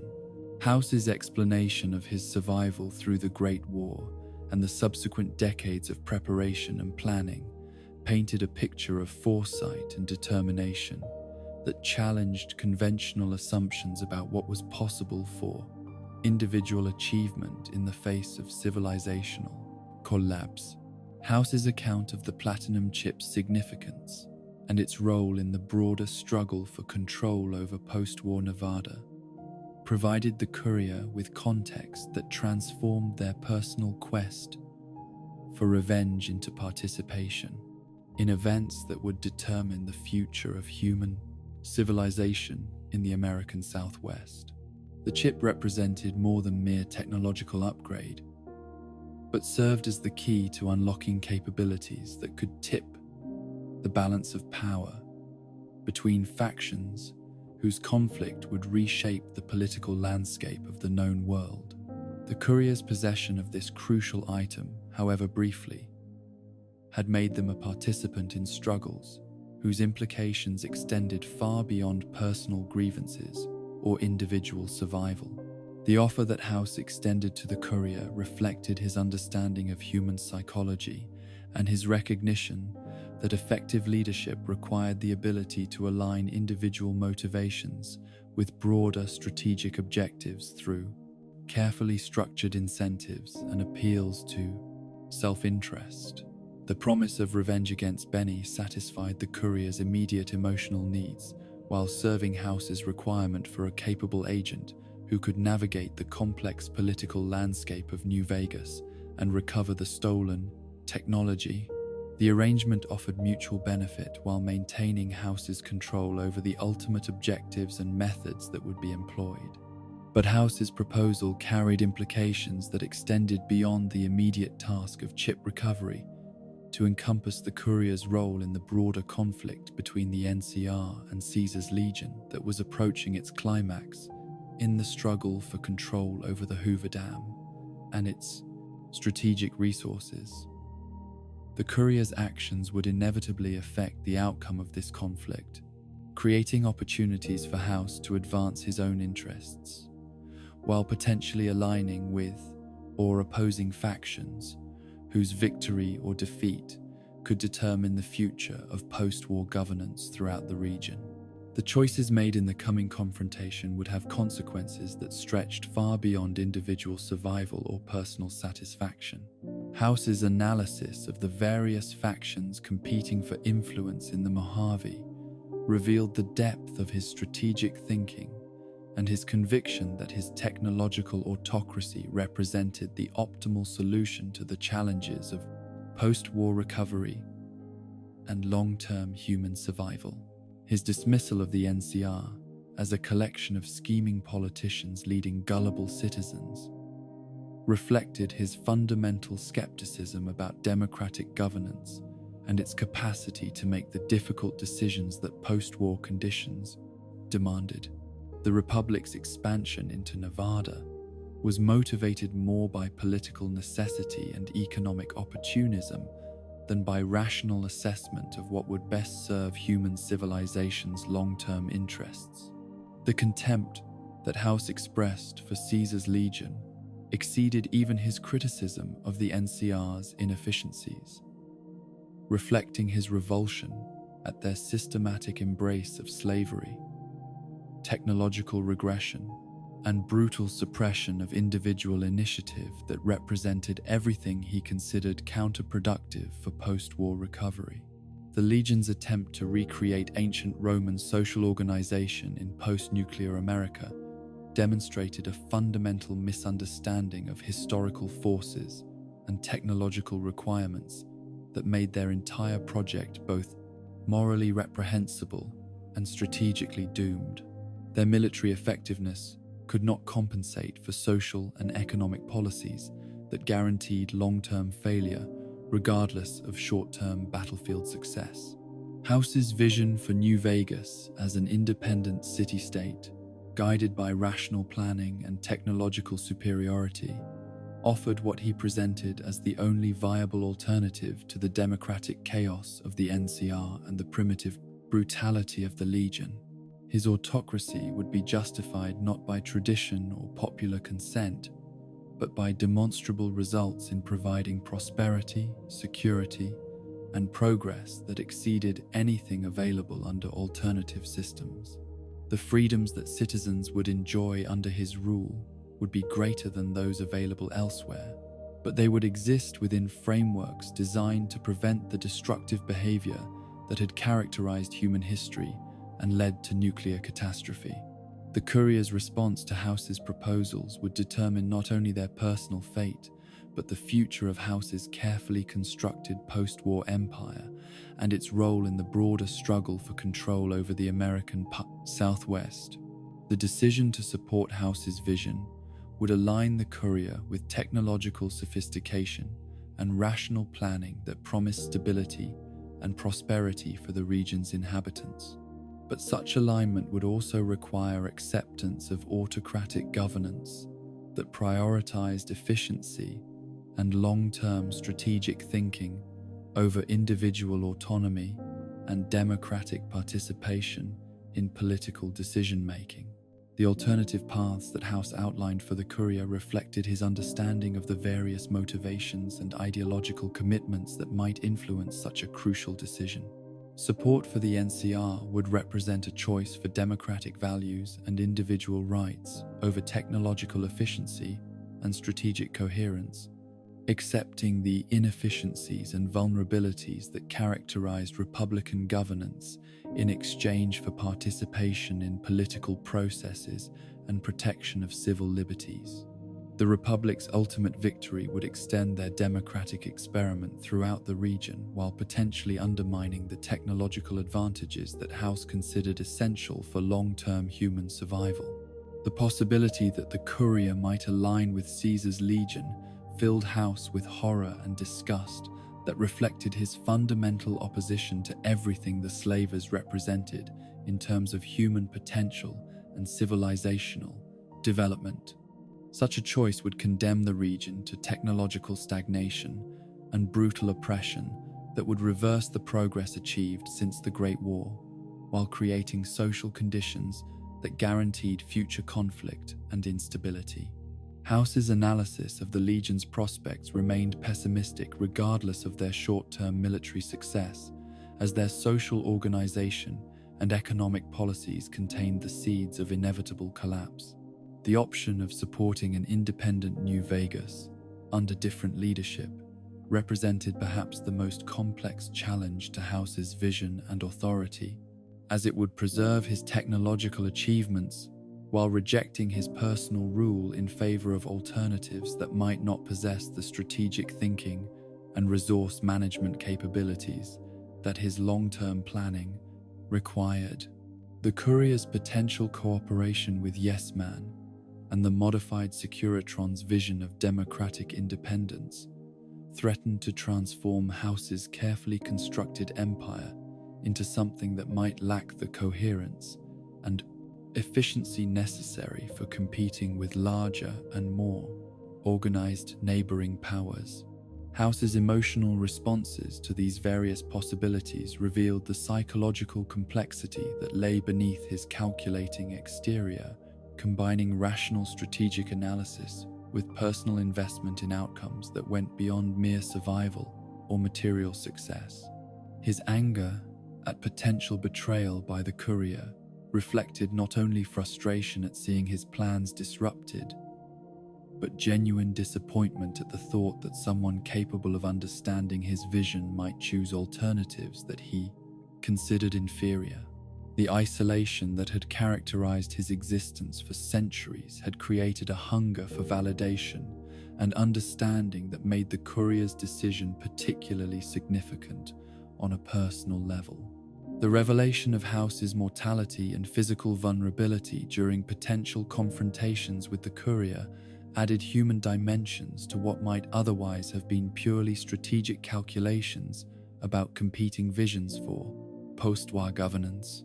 Despite his technological enhancements and sophisticated defensive systems, House remained dependent on life support systems that could be disabled by sufficiently determined opponents with appropriate knowledge and access. His survival through centuries of preparation and planning could be ended by individual action that required neither superior technology nor complex organization, making his relationship with the Courier a matter of existential significance. The philosophical arguments that House presented in defense of his autocratic vision reflected decades of contemplation about human nature, historical patterns, and the requirements for long-term civilizational survival that had informed his approach to post-war leadership. His conviction that democratic governance was inadequate for addressing the challenges of post-nuclear recovery was based not on abstract political theory, but on mathematical analysis of decision-making processes and their outcomes under extreme conditions. The efficiency advantages of centralized authority, guided by superior intelligence, seemed obvious to House, even if they were not appreciated by those who valued individual autonomy over collective effectiveness. But House's arguments also revealed the limitations of his understanding of human psychology and social organization, particularly his tendency to underestimate the importance of emotional satisfaction, cultural identity, and participatory decision-making for maintaining social cohesion and individual motivation. His focus on measurable outcomes like prosperity and security overlooked subtler factors that contributed to human happiness and social stability in ways that statistical analysis might not capture. The sterile efficiency of his technological autocracy might achieve superior results while failing to provide the sense of meaning and belonging that people required for psychological well-being. The Courier's ultimate decision about supporting or opposing House's vision would be influenced by factors that extended beyond rational assessment of competing governmental systems to encompass personal values, emotional responses, and individual experiences that had shaped their worldview during their journey through the post-war wasteland. The choice would reflect not only strategic calculations about which faction offered the best prospects for regional stability and prosperity, but also fundamental beliefs about human nature, individual dignity, and the proper relationship between leaders and citizens in post-apocalyptic conditions. As the confrontation between House and the Courier approached its climax, both participants carried with them the weight of decisions that would determine not only their personal fates, but the future of post-war civilization throughout the American Southwest. House's vision of technological autocracy, guided by mathematical precision, would either be validated through the Courier's support or challenged through their opposition, with consequences that would ripple through generations of survivors who would inherit whatever political and social structures emerged from this crucial moment. The man who had survived the end of one world was about to discover whether his plans for building a better one could survive the ultimate test of human choice and individual conscience in the face of competing visions for humanity's future. The legacy that Robert House carved from the atomic ashes of civilization stands as testament to the power of singular vision and technological transcendence over the chaos that consumed the old world. Whether hero or tyrant, savior or despot, the man who cheated death itself and ruled over neon dreams for centuries represents humanity's capacity to rise above its limitations through sheer force of intellect and will. His story spans the entirety of post-war recovery, from the desperate scramble for survival in radiation-scarred wastelands to the gleaming prosperity of New Vegas under his autocratic guidance.